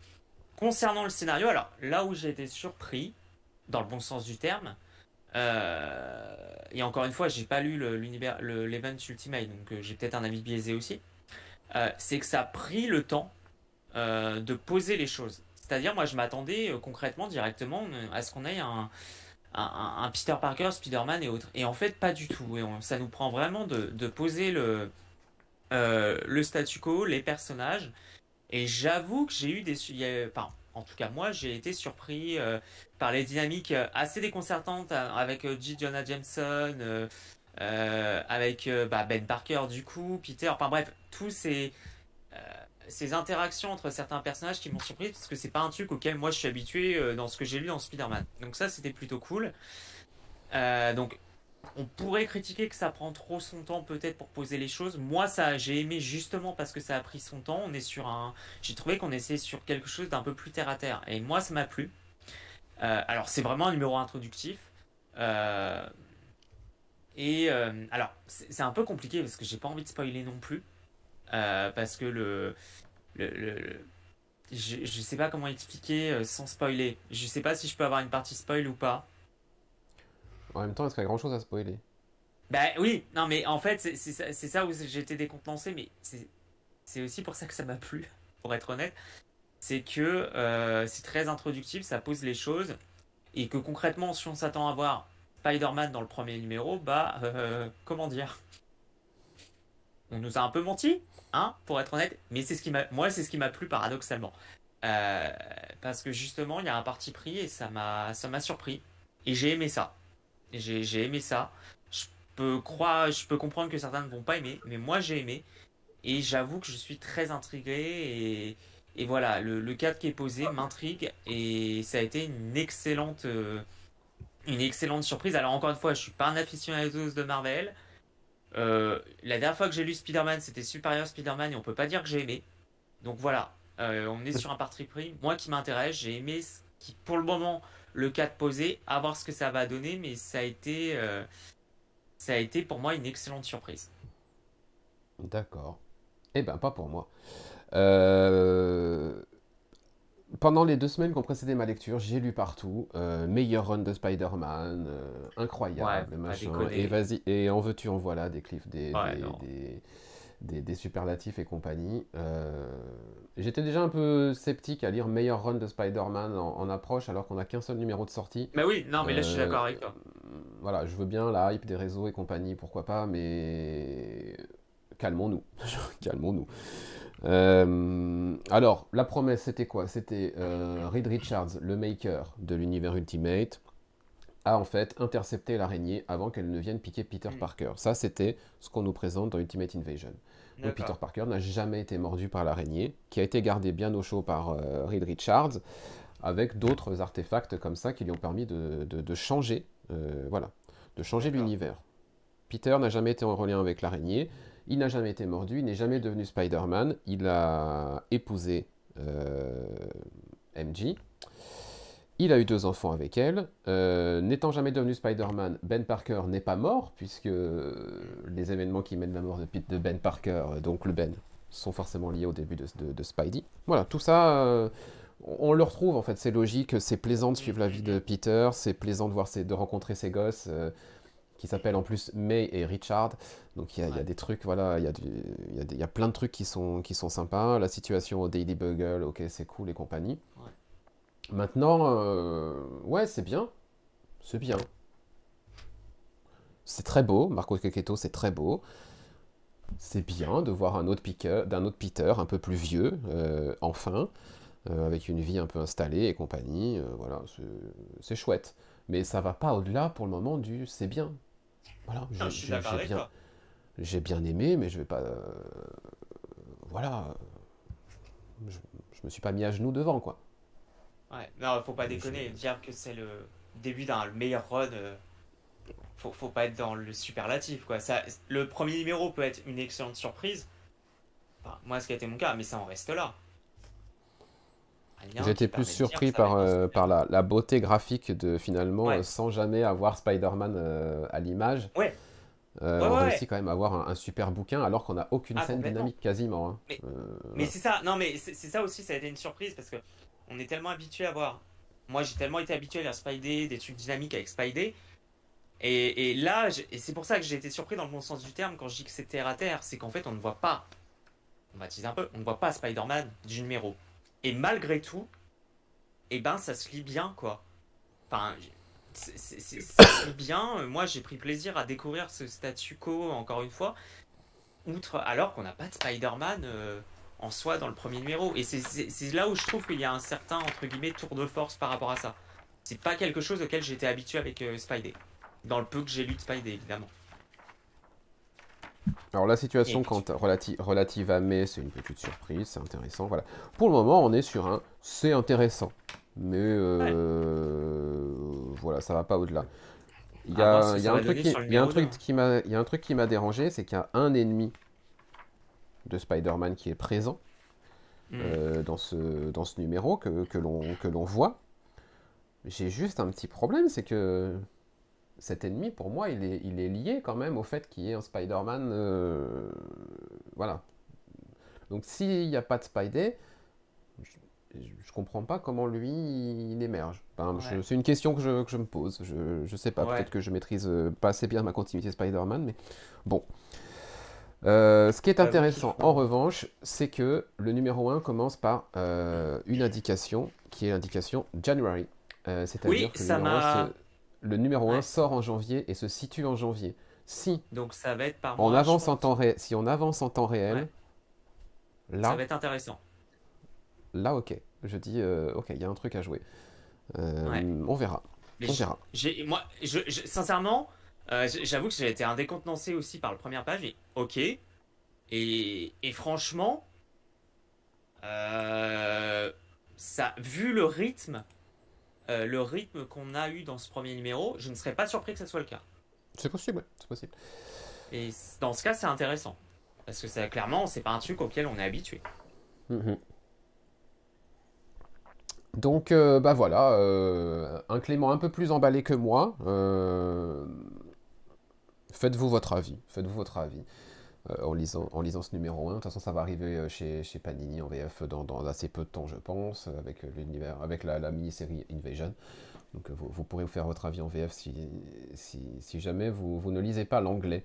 Deuxième crossover pour ce numéro, c'est Boris qui va ouvrir le bal avec Phantom Road, numéro 7 et 8. Et en suivant vos discussions sur le Discord avec Clément, j'ai presque pas regretté d'avoir arrêté parce que je me suis dit, oh là, bizarre tout ça. Non, c'est bien. Ah ouais, Moi, j'aime bien. C'est effectivement. vas-y. Alors, c'est le 7 et le 8. Alors, le premier reproche, quand même, que je ferais, c'est que, notamment le 7, ça se lit quand même en single très vite. Ça, on en avait déjà parlé. C'est quand même une série qui peut se lire très vite. Le 8 est un peu plus dense. Alors, le 7, c'est vrai que ça. Le temps d'aller faire un petit pipi aux toilettes et c'est lu. Ouais. Donc, c'est Ouais, un c'est petit vrai. peu embêtant. On en avait déjà parlé quand j'ai le premier arc, je l'avais dit, c'est une série qui sera plus agréable en TP. Maintenant, moi j'accroche tout le temps. Je trouve que Jeff Lemire développe toujours aussi bien son mystère autour de ces créatures étranges là et ces personnages qui cachent des choses. Il y a, on va dire, trois personnages principaux qui pour l'instant ne se sont pas croisés et puis à un moment vont forcément se croiser et qui chacun recèle des secrets qu'ils ne veulent pas révéler.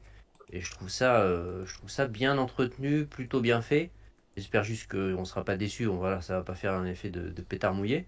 Après, effectivement, l'épisode 7 contient une surprise, on va dire, un peu rocambolesque, qui fait un peu bizarre, parce qu'il y a un personnage qui est pas vraiment un personnage, mais c'est une créature, on va dire, qui arrive et qui fait un peu cartoonesque, un peu grotesque, on va dire, qui intervient, et là, on se dit, mais l'auteur a fumé la moquette, quoi. Mais bon, on va voir comment ça va être utilisé par la suite.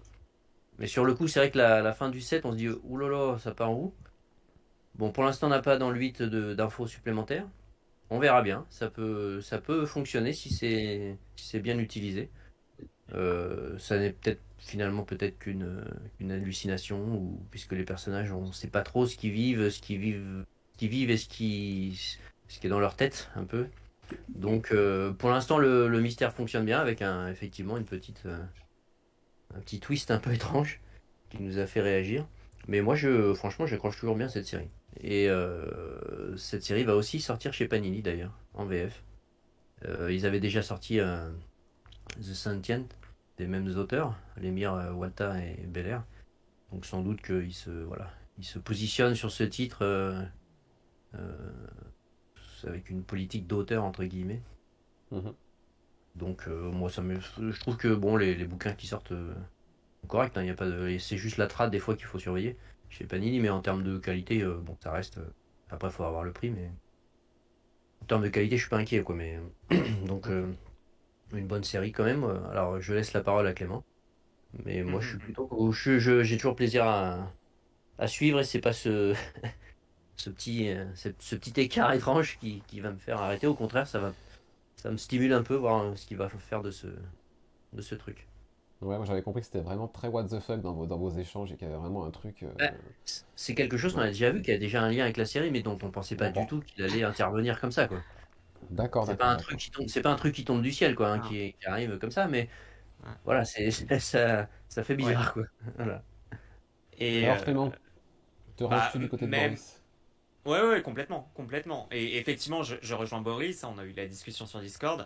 Quand j'ai lu le numéro 7, je me suis tapé des barres, je me suis dit, mais il a fumé quoi, l'émir, pour nous pondre ça? Parce que franchement, c'est pas out of context, hein, c'est pas du tout que ça nous sort de l'histoire, c'est juste que ça vient comme ça. Tu te dis, mais pourquoi? Bah, vraiment, tu te dis pourquoi, qu'est-ce qu'il a fumé, où il veut en venir. Et alors, c'est clair et net que ça, sur le moment de la lecture, c'est complètement what the fuck. Sauf que ça a ce mérite-là, et je rejoins Boris par rapport à ce qu'il dit, c'est que ça a le mérite du coup de nourrir davantage le mystère. Et en fait, les numéros 7 et 8 font, peut-être paradoxalement, parce qu'on peut regretter, certains regretteront peut-être le côté what the fuck, font qu'en fait, bah, ça alimente encore plus sa dimension de mystère. Et moi, c'est comme Boris, ça fait que bah, du coup, j'ai envie de continuer, parce que en fait, il a rajouté une couche de mystère, et qui fait que j'ai envie de continuer. Et c'est pas du tout dans un sens négatif, c'est pas du tout là pour le coup dans ce sens où on a l'impression qu'il tourne en rond.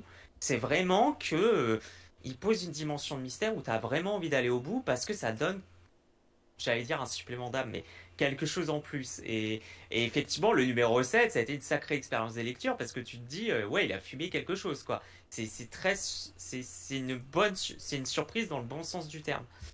Donc, dans la dimension what the fuck, ça peut paraître négatif, mais en fait, pas du tout. C'est que, alors, déjà, je trouve que le style de Walta convient parfaitement à l'œuvre et il y a vraiment quelque chose. Et ça prend alors, on peut regretter peut-être que ça prend peut-être un peu trop son temps, mais malgré tout, en fait, tu commences à te dire que le fait qu'il prenne son temps, c'est pas anodin, il y a sans doute une vraie volonté de poser les choses et ouais, c'est moi, c'est pareil, ça m'a donné envie de continuer. J'ai pas eu ce sentiment de me dire, putain, ça tourne trop en rond, c'est chiant, ça raconte rien. Il y a vraiment quelque chose. Donc je suis du même, pour le coup, je suis vraiment du même avis que Boris. Après, c'est vrai que tu le dis, c'est une série qui va doucement. Hein. Faut pas Ouais, s'attendre ça va doucement. Il faut à pas s'attendre 50 à ce trucs par que, épisode. Hein. ouais, Donc, il faut c'est pas pour ça. s'attendre à ce que ça aille. Je vais faire une comparaison alors qui est peut-être malvenue parce que c'est deux univers diamétralement opposés, mais c'est un peu le jour et la nuit par exemple avec Transformers où les numéros 1 et 2 t'installes, le numéro 3 ça décolle et ça va dans tous les sens. Là, Phantom Road, c'est vraiment. Ça prend son temps, mais c'est un peu un aspect pour le coup road trip. Et cette dimension de road trip se retranscrit aussi en termes de rythme, je trouve. Ok, donc ça continue à être plutôt plaisant et vous allez Ouais, poursuivre tous les deux, si je Ouais, comprends ouais. bien. complètement. Ouais, Oui, c'est pas le meilleur Lémire, mais non, par c'est rapport pas à le ce qu'il meilleur, a mais fait c'est du bon. récemment, c'est C'est une du bon. proposition assez originale et puis de toute façon, Lémire récent, c'est rarement hyper dense et hyper avec Ouais, 50 trucs qui se passent par épisode. Hein. Ça c'est quand même bien ralenti en termes d'histoire. ouais. Ok, très bien. Et ben on va enchaîner avec une nouvelle review en crossover et c'est moi qui vais ouvrir le bal cette fois-ci. C'est ma première rencontre avec un artiste, donc c'est toujours assez enthousiasmant d'aller découvrir un nouvel univers d'auteur. C'est à 99% à cause de Boris, puisqu'il s'agit de Faceless and the Family de Matt Lesniewski. C'est sorti chez Onipress. Alors à l'époque, ça a été déjà publié en tant que Kickstarter, si j'ai bien suivi l'histoire. Ouais. Et Oni a récupéré la série, qui était initialement en 5. Ils ont fusionné les deux premiers numéros en un numéro 1 double. Et ça a été réduit du coup à une mini-série en 4. Les 3 premiers sont sortis, le 4e va arriver sous peu. Alors, Faceless and the Family, ça nous parle de quoi? Ça nous parle de Faceless, qui est le personnage qu'on voit là sur la couverture. C'est un personnage qui se promène avec une espèce de tuyau pour lui cacher la tête, une espèce de gaine, enfin voilà. Un masque un peu hors norme dans son aspect visuel, pour se cacher le visage parce que le visage qu'il voit dans le miroir l'a un peu traumatisé et son but c'est d'en changer. C'est de subir une chirurgie pour pouvoir réparer ce visage qu'il voit dans son miroir. Alors il va se mettre en marche pour trouver ce chirurgien, un chirurgien qui accepte de l'opérer, de réparer son visage. en chemin, il va rencontrer plusieurs personnages qui, on va vite le comprendre, ont tous un point commun, c'est qu'ils traînent un trauma avec eux. Il y a un truc qui s'est passé dans leur passé, ou dans la situation qu'ils sont en train de vivre, qui est de l'ordre du trauma, et du coup, ensemble, ils vont former une espèce de famille, d'où le titre. Et ils vont tous accompagner Faceless à la recherche de ce fameux chirurgien. Ce qui marque d'abord, c'est l'aspect graphique de Matt Lesniewski. Donc on est sur une série en noir et blanc, on est sur une atmosphère graphique unique que j'ai vue nulle part ailleurs. Enfin vraiment, il y a une vraie proposition sur tous les designs. Ce personnage-là qui trimballe sa maison avec lui, ouais, il a vraiment quelque chose. Et puis tous les autres qui arrivent derrière. Ce qui m'a surpris, c'est le côté dynamique de cette histoire, c'est qu'on va vraiment avoir des rebondissements, il va vraiment se passer des choses. On n'est pas juste sur un espèce de road trip à pied à travers ce monde, cette planète. On est vraiment sur un truc où il va y avoir des rebondissements, ça va secouer un peu au sens propre comme au sens figuré. Et j'ai vraiment beaucoup aimé ce numéro 1 et j'ai enchaîné directement sur les numéros 2 et 3 et je dois dire que il y a un vrai bon cocktail là-dedans, quoi. La partie graphique est ambitieuse, originale.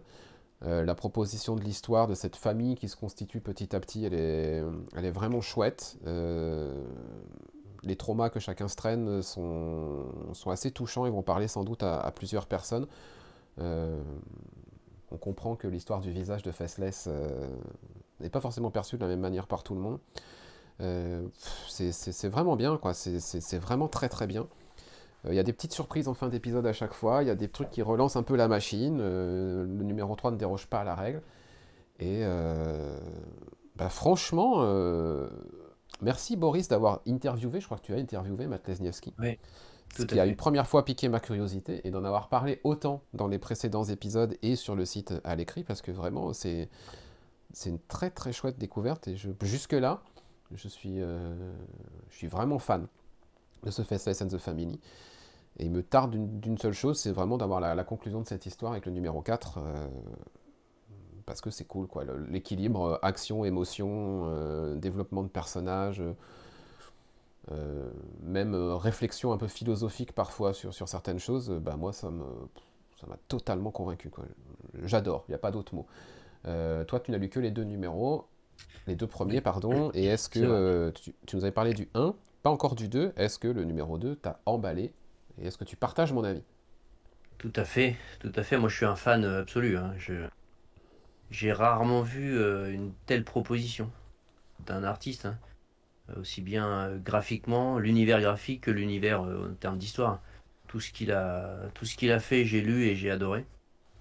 Et, ce Faceless and the Family fait que confirmer cette impression. Alors, j'ai pas lu le 3, je voulais le lire pour ce matin, puis j'ai pas eu le temps, mais je vais le lire très rapidement. Non, c'est toujours. Voilà, c'est pas qu'une. Comment dire, ces histoires, c'est pas que des prétextes pour s'éclater graphiquement, quoi. Il y a vraiment Non. un propos de fond et une vision singulière. Toujours des personnages travaillés, des interactions travaillées entre eux. Finalement, pas mal d'émotions. De toute façon, ça parle toujours de différences, de personnes voilà, qui ont subi des traumas, etc., même dans ses œuvres précédentes. Et là, moi qui ai tout lu graphiquement, c'est en termes de détails et de propositions, c'est un niveau au-dessus de ce qu'il a fait précédemment. On a l'impression que le gars, il met une semaine pour faire une page, quoi. C'est incroyable. Tellement il y a un niveau de détail, un niveau de, puis il y a un jeu sur les formes, etc. Il y a vraiment une proposition de ce point de vue-là. Tous les personnages ont un design particulier qui est lié à leur trauma et ce qu'ils transportent sur leur dos, quoi, Mm. hein, avec eux. Ouais. Et c'est assez fou, quoi. Non, franchement, ouais, non, mais j'aime beaucoup cet auteur qui, je trouve, n'est pas suffisamment mis en avant. Alors, c'est vrai que graphiquement, ça ne peut pas plaire à tout le monde, Non, c'est sûr. évidemment. Mais je trouve que voilà, c'est tellement singulier, tellement original et tellement bien réalisé que voilà, ça mériterait quand même plus de vision. J'aurais espéré un jour que ça sorte en français, mais bon, je suis pas sûr que ça arrive un Ça, tu jour. vois, c'est un titre pour Ça. Comics Initiative. Ben, j'avais hésité un peu à lui en parler, savoir si. Je sais que Nicolas Beaujoin aime beaucoup et avait hésité un peu, mais Ou 404, ouais, c'est pas faux. Ouais, c'était dit, ça passera pas, quoi. Moi, je verrais bien, hein, parce qu'il a fait plusieurs trucs dont j'ai déjà parlé, hein. Il y a Static, il y avait, je sais plus comment s'appelle le premier, mais peu importe. Je me dis un petit volume anthologique qui compilerait 3-4, je crois qu'il en fait que 3, mais 3 histoires. Et il avait travaillé, oui, avec Matt King sur Crimson Flower, mais il faisait que le dessin. Voilà, un petit volume anthologique avec ses créations. Moi, j'en ferai la promo tous les jours. Donc à voir, mais en tout cas, là, à lire comme ça, moi, je prends mon pied aussi. Ouais. Et je vais donc, pas vite à lire le 3. C'est vraiment par manque de temps que j'ai pas lu le 3. Ouais, parce qu'il y a, c'est dense, il y a quand même du contenu en termes de dialogue et tout. Ah Enfin, oui, c'est oui. pas, c'est pas trop bavard, mais c'est suffisamment bavard pour te prendre quand même un petit peu de temps de lecture et de comprendre un petit peu les messages aussi dans ce qu'il veut dire. Donc, oui, Ouais, ouais, puis, c'est pas Phantom Road, quoi. ça c'est sûr. Tu lis un TP de Phantom Road pour un épisode de Family, Faceless de Family. Mais je sais plus ce que je. Et puis tu prends le temps de regarder les pages, quoi. Tu regardes un peu tous les Ouais. détails, tous les. Non, franchement. Pour ceux qui sont en live là, sur Twitch ou qui nous regardent en replay YouTube, vous voyez à l'écran, voilà, vous avez vu depuis le début de notre chronique à l'écran la proposition graphique de Lesniewski. J'insiste sur cette double page qui est actuellement à l'image, qui est la planète, parce que la planète sur laquelle ils vivent est une main. Et donc ils vivent dans la paume et ils doivent se rendre dans un des doigts. Mais là, bref, vous verrez, vous verrez. Mais voilà, surtout il y a un petit moment moi, qui m'a complètement fasciné où un des personnages dit que ben voilà. En gros, la fin du monde sur cette planète, c'est quand la main se refermera. Et voilà, j'ai trouvé ça très, très poétique, très joli. Même sur le point de vue philosophique et tout ça, c'est très intéressant. Donc voilà, Faceless and the Family, 3 numéros sur 4 sont sortis chez Oni Press. Le recueil devrait pas trop tarder, j'imagine. Si vous n'avez pas peur d'être un peu bousculé dans vos habitudes visuelles en termes de comics et que vous voulez une belle histoire, bah foncez. Clairement. Il nous en reste un. Je ne sais pas si Rorschach est revenu.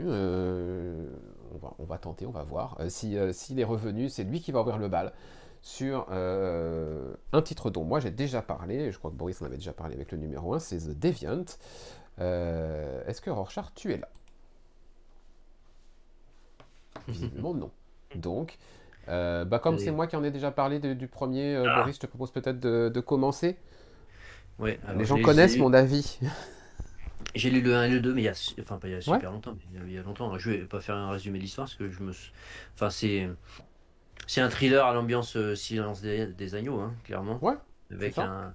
un jeune journaliste qui va à la rencontre d'un homme qui est accusé de multiples meurtres il y a quelques années et qui va en lui se retrouver d'une certaine façon dans sa façon d'être en marge et quelque part pas admis par tout le monde et voilà, ce genre de choses. Moi j'aime beaucoup cette série, j'en suis qu'au 2, hein. J'ai lu que les 2 premiers. Mais non, ça fonctionne super bien. C'est bien écrit. Comment s'appelle-t-il? Tynion Ford, je trouve, écrit bien ces scènes de dialogue entre personnages. Alors entre le jeune journaliste et le vieux tolard, et même il va avoir des témoins et il les interroge et on sent tout de suite la réticence et l'archaïsme de certains personnages. Je trouve que c'est bien fichu. Et puis en termes de dessin, c'est Josh Hudson que moi j'aime beaucoup. Je trouve que c'est un artiste qui a vraiment une patte qui convient parfaitement à ce titre inquiétant et légèrement horrifique. Non, c'est vraiment une série que j'ai rattrapée et que j'apprécie beaucoup. Pour moi, c'est pas le meilleur Tanyan Ford, je préfère World Tree, dont je vais parler tout à l'heure. Mais non, c'est vraiment une belle proposition qui fonctionne bien et qui fait un peu froid dans le dos par moment. Et je suis bien accroché. Ouais. Mais j'ai pas lu le 3. Toi, t'as lu le 3? Ouais, j'ai lu le 3, ouais. Ce sera une série en 9. J'ai hésité la dernière fois que j'en ai parlé, donc ce sera bien. C'est une maxi-série en 9 parties. Que Tynion Ford, dans tout son esprit dérangé, a sous-titré A Christmas Story. Ah bah effectivement, on est sur une belle histoire de Noël. Hein. Vraiment, on n'est pas sur les téléfilms d'M6 là. Rorschach, du coup, je crois avoir entendu que tu étais revenu. Est-ce que tu rejoins ce presque coup de cœur de Boris? Ok, pardon, je suis en pleine crise. Bien creux. Oui, j'ai pas tout entendu, je suis arrivé sur la fin, mais oui, globalement, c'est une très très bonne série. On en avait parlé, je crois, vite fait pendant Ouais. les awards. J'ai pas non plus vu le 3, je l'attends dans le colis, il est toujours pas arrivé, donc, mais j'ai hâte. Ok, J'ai hâte de découvrir la ok. suite. Bon, moi, Voilà. c'est pareil, hein. Je suis Pardon. à fond dessus. J'ai lu le 3 direct dès qu'il est arrivé. Ça fait partie je pense jusqu'à la fin de la série, des premières choses que je vais lire quand mes colis de VO arriveront. C'est vraiment remarquable, quoi. C'est Ouais. Tanyon Ford à son tout meilleur, avec toutes les thématiques qu'il affectionne, les ambiances qu'il affectionne en termes un peu glauques. Mais en même temps, voilà, il raconte quelque chose sur ses personnages aussi. Joshua Hickson, c'est beau, c'est Oui, très beau. oui, ça met une ambiance graphique particulière, hein. Ouais, ouais, Glauque, carrément. Mm. très glauque. Ouais, ouais. Et non, c'est réussi, c'est une très bonne pioche, pour moi aussi. Donc, on est tous d'accord, tous les trois. Ouais. Ouais, c'est une très bonne série, Tanyan Ford. Ouais. Voilà donc pour ces crossovers pour cet épisode. Dans les prochains numéros, c'est à ce moment-là qu'on reviendra dans le passé avec une partie de l'émission qu'on appellera Back Issue, qui nous permettra de parler soit de séries qui ne sont pas des nouveautés, qui sont plus ou moins anciennes, ou d'un personnage en particulier, d'un auteur. Enfin voilà. Rien pour ce mois-ci dans cette partie du podcast, mais on vous le proposera peut-être dès la prochaine fois, allez savoir. On va gentiment glisser sur la fin de ce 336e épisode avec les backups. Les backups, c'est quoi? C'est des reviews express des séries qu'on a déjà évoquées dans les épisodes précédents. Et donc il s'agit juste essentiellement d'un suivi de série. Voilà. Est-ce que c'est toujours bien? Est-ce que c'est... j'allais dire, est-ce que c'est toujours pas bien? Mais a priori, on va peut-être pas s'infliger de mal. Donc voilà, on est vraiment sur un suivi rapide. Donc moi j'avais chroniqué dans le numéro 1, et je crois que Clément m'avait accompagné, Geiger, Grande Zero numéro 2. Et donc Clément, en express, tu vas nous dire si oui ou Ouais. non, Geiger, Grande Zero numéro 2, c'est aussi engageant que ce qu'avait été le numéro 1. Ouais, complètement. C'est une bonne. Enfin, on est sur l'origin story, donc c'est cool. Ça. Alors le Gary Frank, enfin voilà, Gary Frank derrière, pour les yeux, explosion de rétine à chaque planche, chaque page. Non, ça approfondit bien le personnage. C'est franchement, c'était cool à lire, assez rapide à lire de mémoire. Je l'ai lu il y a quelques jours, assez rapide. C'est moins compliqué que ce qu'on peut avoir des fois avec Geoff Jones et Gary Frank. C'était vraiment, voilà, ça approfondit le personnage, c'est cool. Beaucoup aimé aussi un certain épilogue, qui Ouais, était une petite surprise. carrément. Ouais. Euh, Vraiment une surprise, j'ai oh, ok, et ça c'est cool parce que du coup ça fait vraiment le lien. Et non, non, c'était dans la continuité du 2, donc j'ai hâte de voir ce que va nous réserver la suite de Geiger qui reprend là au mois d'avril. Au mois d'avril, ouais. En janvier est sorti le Ghost Machine, le one-shot qui présente tout le programme de l'année avec à la fois l'univers de la Unknown Noire, mais aussi les autres projets du label Ghost Machine, Parce que avec je- d'autres projets. Et puis la nouvelle série Geiger, c'est à partir d'avril. Et en avril, on a également Redcoat qui démarre dans cet univers. Voilà, j'ai rien de plus à dire que toi. Effectivement, un final, un épilogue qui m'a vraiment, vraiment fait plaisir. Ouais, La frise Ouais. chronologique qu'on nous propose à la fin de chaque épisode prend tout son sens. Et donc, c'est ouais, chouette. ouais. Et j'entends Rorschach qui approuve ce message, donc ça veut dire que on est trois à dire que Ground Zero, c'est cool. Totalement. Ouais. Et si on termine, il nous reste un petit backup, c'est celui de Boris. Il nous avait parlé de Subgenre, le numéro 1 de Subgenre. Il avait un peu piqué ma curiosité. J'ai dit, ah, je vais surveiller ça. Depuis le numéro 2 et le numéro 3, si j'ai bien compris, sont sortis, mais je crois que tu n'as lu que le 2. Non, non, j'ai lu Non, les tu as lu deux. le 3 aussi. Ah non, Ouais, c'était ouais. pour... C'était Faceless, ouais. c'était, voilà. C'est Faceless. Eh ben écoute, 2 numéros de plus pour ce genre. Si je me rappelle bien, c'est du Matkins, ça. Oui, Matt Kint, Wilfredo Torres et Bill Crabtree à la colo. C'est une série un petit peu particulière qui est dans la lignée des travaux de Matt Kint où il mêle fiction et réalité. Et là, on suivait un personnage, un détective privé du futur qui enquêtait sur un triple meurtre qu'il résolvait. Mais une fois l'avoir qu'il l'a résolu, pardon, je vais y arriver, il était basculé dans une sorte de monde virtuel. On savait pas trop ce que c'était et il se retrouvait en espèce de seigneur, un guerrier qui avait à combattre des espèces de samouraïs bleus avec des yeux étranges. Donc c'était un peu ça le pitch. C'était sympa, mais voilà, on savait pas trop où ça allait. Et là, le 2 et le 3, c'est toujours agréable à lire. Moi, j'aime bien ce que fait Matt Kint. Maintenant, c'est pas super facile à lire. Là, vraiment, on comprend que ce personnage est en fait un personnage de fiction qui bascule un peu dans la réalité et qui essaye de sortir de son univers de fiction, qui est un peu à l'instar Là, il cite plusieurs personnages, Arsène Lupin, Sherlock Holmes, Tarzan, voilà, qui sont des personnages de fiction. Et lui, ce serait aussi un personnage de fiction, mais qui sortirait de son histoire et rencontrerait ses créateurs.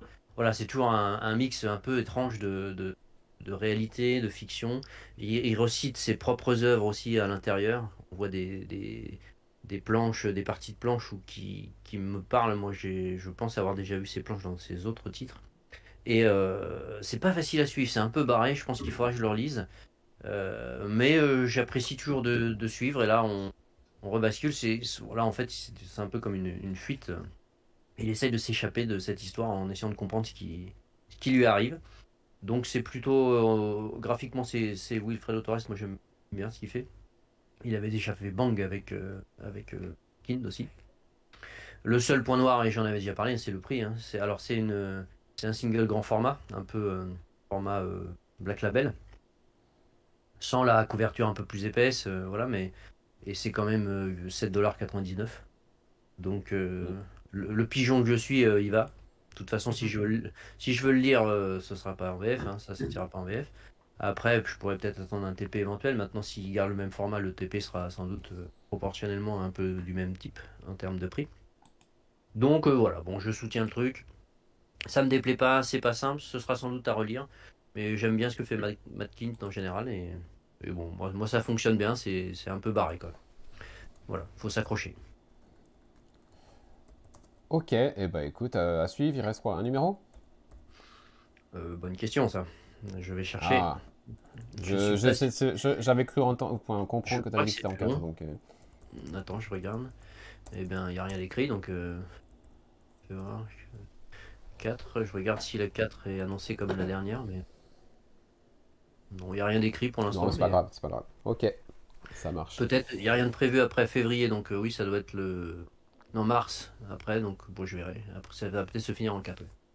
C'est probable. De toute façon, c'est pas le genre de série qui va durer des lustres. Hein.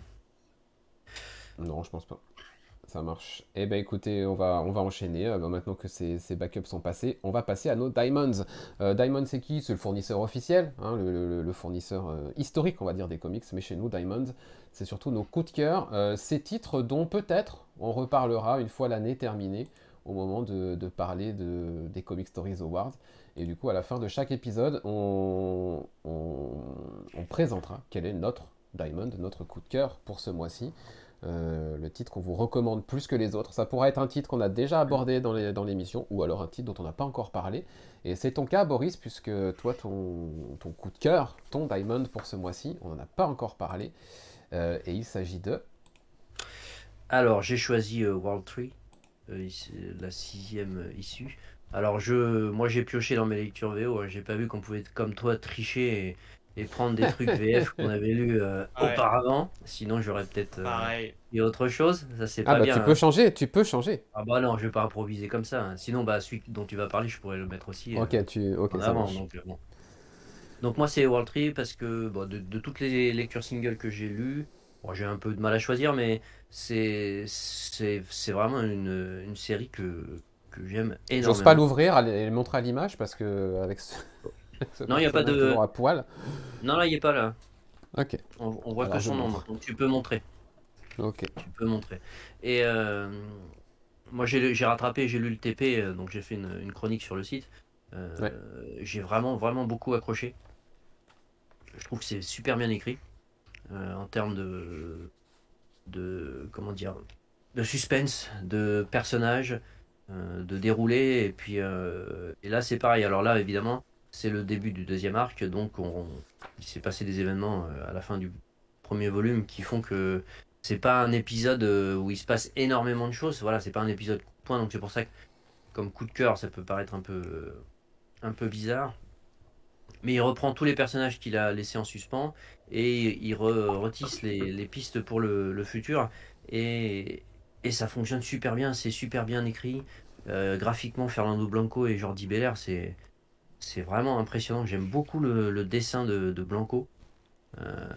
Ça fonctionne super bien en termes de mise en page et de traits. Et puis Jordi Belair, c'est quand même toujours le top du top, hein. Elle sait installer des ambiances. Donc c'est un épisode qui redémarre un arc, donc qui remet des pistes en place et qui se finit sur un cliffhanger assez surprenant. On découvre de nouveaux personnages qu'on n'avait pas vus jusque-là. Euh, et vraiment, j'aime beaucoup cette série. Je préfère ça à The Deviant. Et on verra à terme, mais c'est peut-être une de mes séries préférées de Tannenf. très bien. Donc c'est ton Diamond pour ce mois-ci, avec du coup celui dont je parlerai tout à l'heure. Clément, Oui, est-ce que tu exactement. conserves le même Diamond, ton même coup de cœur, ou est-ce que tu as autre chose dans ton chapeau? Euh, Bien que tu te sois fait démonter par Mathieu, Ouais, parce que Ouais, non, sur j'étais le en train papier, de. son Diamond, c'est ça, c'est Ultimate Spider-Man numéro ah oui, 1. pardon, on l'a pas dit. Bah oui, parce que moi je pensais comme Boris que c'était sur ce qu'on avait lu, c'était pas. Enfin, Non, chroniqué ou lu. c'est vraiment toutes nos lectures du mois. Toutes nos lectures du mois. Euh, parce qu'après, mais s'il faut mettre un attirant, parce qu'après, entre-temps, j'ai lu Frontier, j'ai lu Chroma, donc est-ce que j'ai Ok. besoin de dire tout le bien que je pense de ces deux œuvres? Non, non, allez, par rapport à mes lectures VO, sur ma plus grande surprise, vraiment où j'ai pris plaisir et vraiment surprise, du point de vue de la surprise, où je m'attendais pas du tout à aimer à ce point, je laisse Ultimate Spider-Man parce que Ok. ça a été une voilà, surprise parce que j'en attendais rien et franchement, je m'attendais pas du tout à aimer à cette hauteur-là. Donc voilà. Rorschach, est-ce que tu as un Diamond ce mois-ci? Pour le moment, non sur le conducteur, mais peut-être que depuis, quelque chose t'est venu en tête? Non, mais j'ai pas trop réfléchi, mais globalement, non, à part peut-être The Deviant, du coup, comme on en a parlé tout à l'heure. Ouais. Euh, et j'attends plus là dans son ensemble. Là, c'est pas la lecture du numéro 2 qui m'a. Voilà, mais il y a de fortes chances que oui, ça le devienne rapidement. Ça marche. Et pour ma part, mon Diamond pour le mois de janvier, c'est la claque monumentale que je me suis pris en lisant Au-dedans de Will McPhail chez 404. J'en ai déjà parlé euh, la semaine dernière dans mon débrief sur Twitch. Donc ceux qui veulent en savoir plus, je vous invite à aller voir le replay sur YouTube. Mais voilà, Au-dedans, c'est l'espèce d'ouragan émotionnel qu'on s'est tous pris dans la tête quand on a découvert ce chef-d'œuvre. Parce que, alors il n'est pas fréquent que j'emploie ce mot, mais alors là pour le coup on peut l'utiliser. Au-dedans, c'est un chef-d'œuvre de Rick McPhail sur les interactions sociales, sur voilà, la façon de percevoir le monde et d'interagir avec lui. On a un personnage voilà, qui est incroyable. Will McPhail, il est fou. Parce que vous avez lu son interview et vous savez à quel point ce mec peut être à mourir de rire. Il peut être à mourir de rire, mais il peut, sur la page d'après, vous faire chialer toutes les larmes de votre corps sans que vous compreniez ce qui vous arrive. C'est incroyable, voilà, c'est juste incroyable. Allez voir la chronique, je crois que Boris t'a fait une review écrite déjà. On est Oui, d'accord, hein? oui, oui. Allez lire cette review écrite, allez retrouver mon avis sur le replay YouTube de la semaine dernière. Voilà, c'est mon coup de cœur du mois et j'en suis sûr, on en reparlera au moment des Comic Stories Awards pour le coup. Ah oui, il y a des chances, oui. Il y a de grandes chances. Vraiment Et très bien. Guigos qui valide l'interview sur, sur le chat. Voilà, au-dedans, mon Diamond pour ce mois-ci. Il nous reste une seule chose à faire, messieurs, avant de se quitter. C'est les previews, c'est-à-dire qu'est-ce qu'on attend parmi les sorties du mois et quelles sont nos prochaines lectures. On va faire ça par ordre alphabétique. Donc Boris, qu'est-ce que tu vas lire? Qu'est-ce que tu attends ce mois-ci? Alors en VO, j'ai trouvé, parce que j'avais pas... C'est la double sortie chez Image de Ramvé et Dan Waters. The One End et Six Fingers, qui devrait former un mini-univers partagé, on va dire.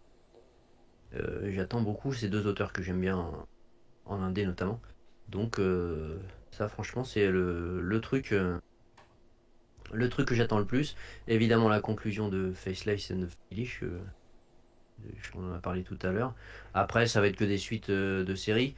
Il y a Beyond Real évidemment qu'on attend, le 2. Je sais pas si c'est repoussé au mois de mars je crois. Et en VF, là pour février, en délai plus court on va dire, il y a le Dames et Maul de Cy Spurrier et Charlie Adlard chez Delcourt. Je pense que c'est dans les semaines qui arrivent là, du mois de février, la sortie qui me tente le plus. J'aurais bien dit le Batman de Zdarsky tome 3, mais personne m'aurait cru. Donc c'est clair. Je vais pas le dire. Non, voilà. non, t'es pas crédible, même moi je suis pas crédible si je le dis. Donc voilà, en gros, un truc VO, un truc VF qui me tente bien. Très bien. Et toi Clément, tes prochaines lectures ou des sorties que tu attends le plus en février? Alors, prochaine lecture, sortie que j'attends pour la VO, la suite et fin de Titans Beast World, que j'ai pas review ici, mais je suis au numéro 4 et qu'est-ce que c'est bien, donc il y a de fortes chances que je review ça lors de la prochaine émission. Après, il n'y a pas de gros titres là en VO que j'attends ça, à part, après c'est ce qui continue. En VF, je devrais sans doute potentiellement, alors déjà finir de lire l'intégrale numéro 2 de Tortue Ninja, que j'ai pas eu le temps de terminer et que je reviewerai sans doute sur la prochaine émission. Je pense me laisser tenter par Au-dedans. Parce que je pense que je me dis, vu ce que vous dites, ça va être compliqué de ne pas me laisser tenter. Et aussi parce que j'ai pas encore eu le temps, mais Nomade, de me diriger vers Meister Miracle que j'ai pas encore eu le temps d'acheter ni de lire. Donc voilà, mais si déjà je me dis que je lis en VF sur de la nouveauté au-dedans, ça sera pas mal. Ok, très bien. Pour ma part, ce sera quoi? One Hand and Six Fingers, Boris l'a cité, donc je passe. Beast World, Clément, tu en as parlé, donc voilà, ça fait partie de mes attentes aussi. Du coup, si on passe sur la VO, il me reste Infernals numéro 1, c'est la nouvelle série de Ryan Parrott, avec surtout John Pearson au dessin, c'est chez Image, et ça... c'est vrai, j'en ai pas parlé, mais effectivement... Ça fait partie de mes grosses attentes du mois. Et le retour de Redwood chez DC, voilà. Ça fait bien trop longtemps qu'on n'a pas eu Redwood sur de la nouveauté, donc ça s'appelle Redwood The Hill, et le numéro 1 arrive, c'est signé Sean Martin Bro et Sanford Green pour la partie graphique, et ça il me tarde juste parce que, Redwood, quoi, mon amour pour le personnage va enfin être satisfait, ça fait bien trop longtemps qu'on ne l'a pas vu, c'est cool. Et en VF, je vais faire comme Clément, je vais terminer l'intégrale de Tortue Ninja, l'intégrale numéro 2, parce que la numéro 3 arrive ce mois-ci, donc je veux pas avoir de retard. Donc je vais terminer ça, je l'ai commencé. Et puis je vais lire le Zoé Torogood, It's Lonely at the Center of the Earth, dont tout le monde parle, que j'ai refusé d'acheter au prix neuf, parce que non, voilà, juste non. J'ai pu le trouver d'occasion par grosse chance, donc je vais le lire ce mois-ci. Voilà, ça c'est mes lectures et les choses que j'attends pour février. Et on termine avec Rorschach. Ouais, moi je vais surtout rattraper le retard que j'ai pris ce mois dernier en janvier avec tous les chamboulements que j'ai eu, mais ouais, je vais surtout continuer les séries, rattraper le retard. En nouveauté VO, pas grand chose. Si, Vengeance of Moon Knight, qui est le premier sorti ce mois-ci, mais que du coup, je vais enchaîner en février. La nouvelle série de Moon Knight, du coup. Et peut-être mais vraiment un petit kiff personnel, parce que ça, voilà, c'était la nouvelle série Thundercats qui revient du coup chez Dynamite. Que ça fait bien longtemps qu'on les a pas vus, mais voilà. Après, je vais surtout rattraper le retard. J'ai beaucoup, Ok, beaucoup de retard. ça marche. Eh bien, nous voici arrivés au terme de ce 336e épisode de Comic Stories, avec une formule un peu refondue. On continuera à évoluer sur cette façon de faire, mais qui, j'espère, vous plaira. N'hésitez pas à partager avec nous vos coups de cœur à vous, vos grosses pépites de ce mois-ci, avec vos diamonds. N'hésitez pas à nous les partager en commentaire.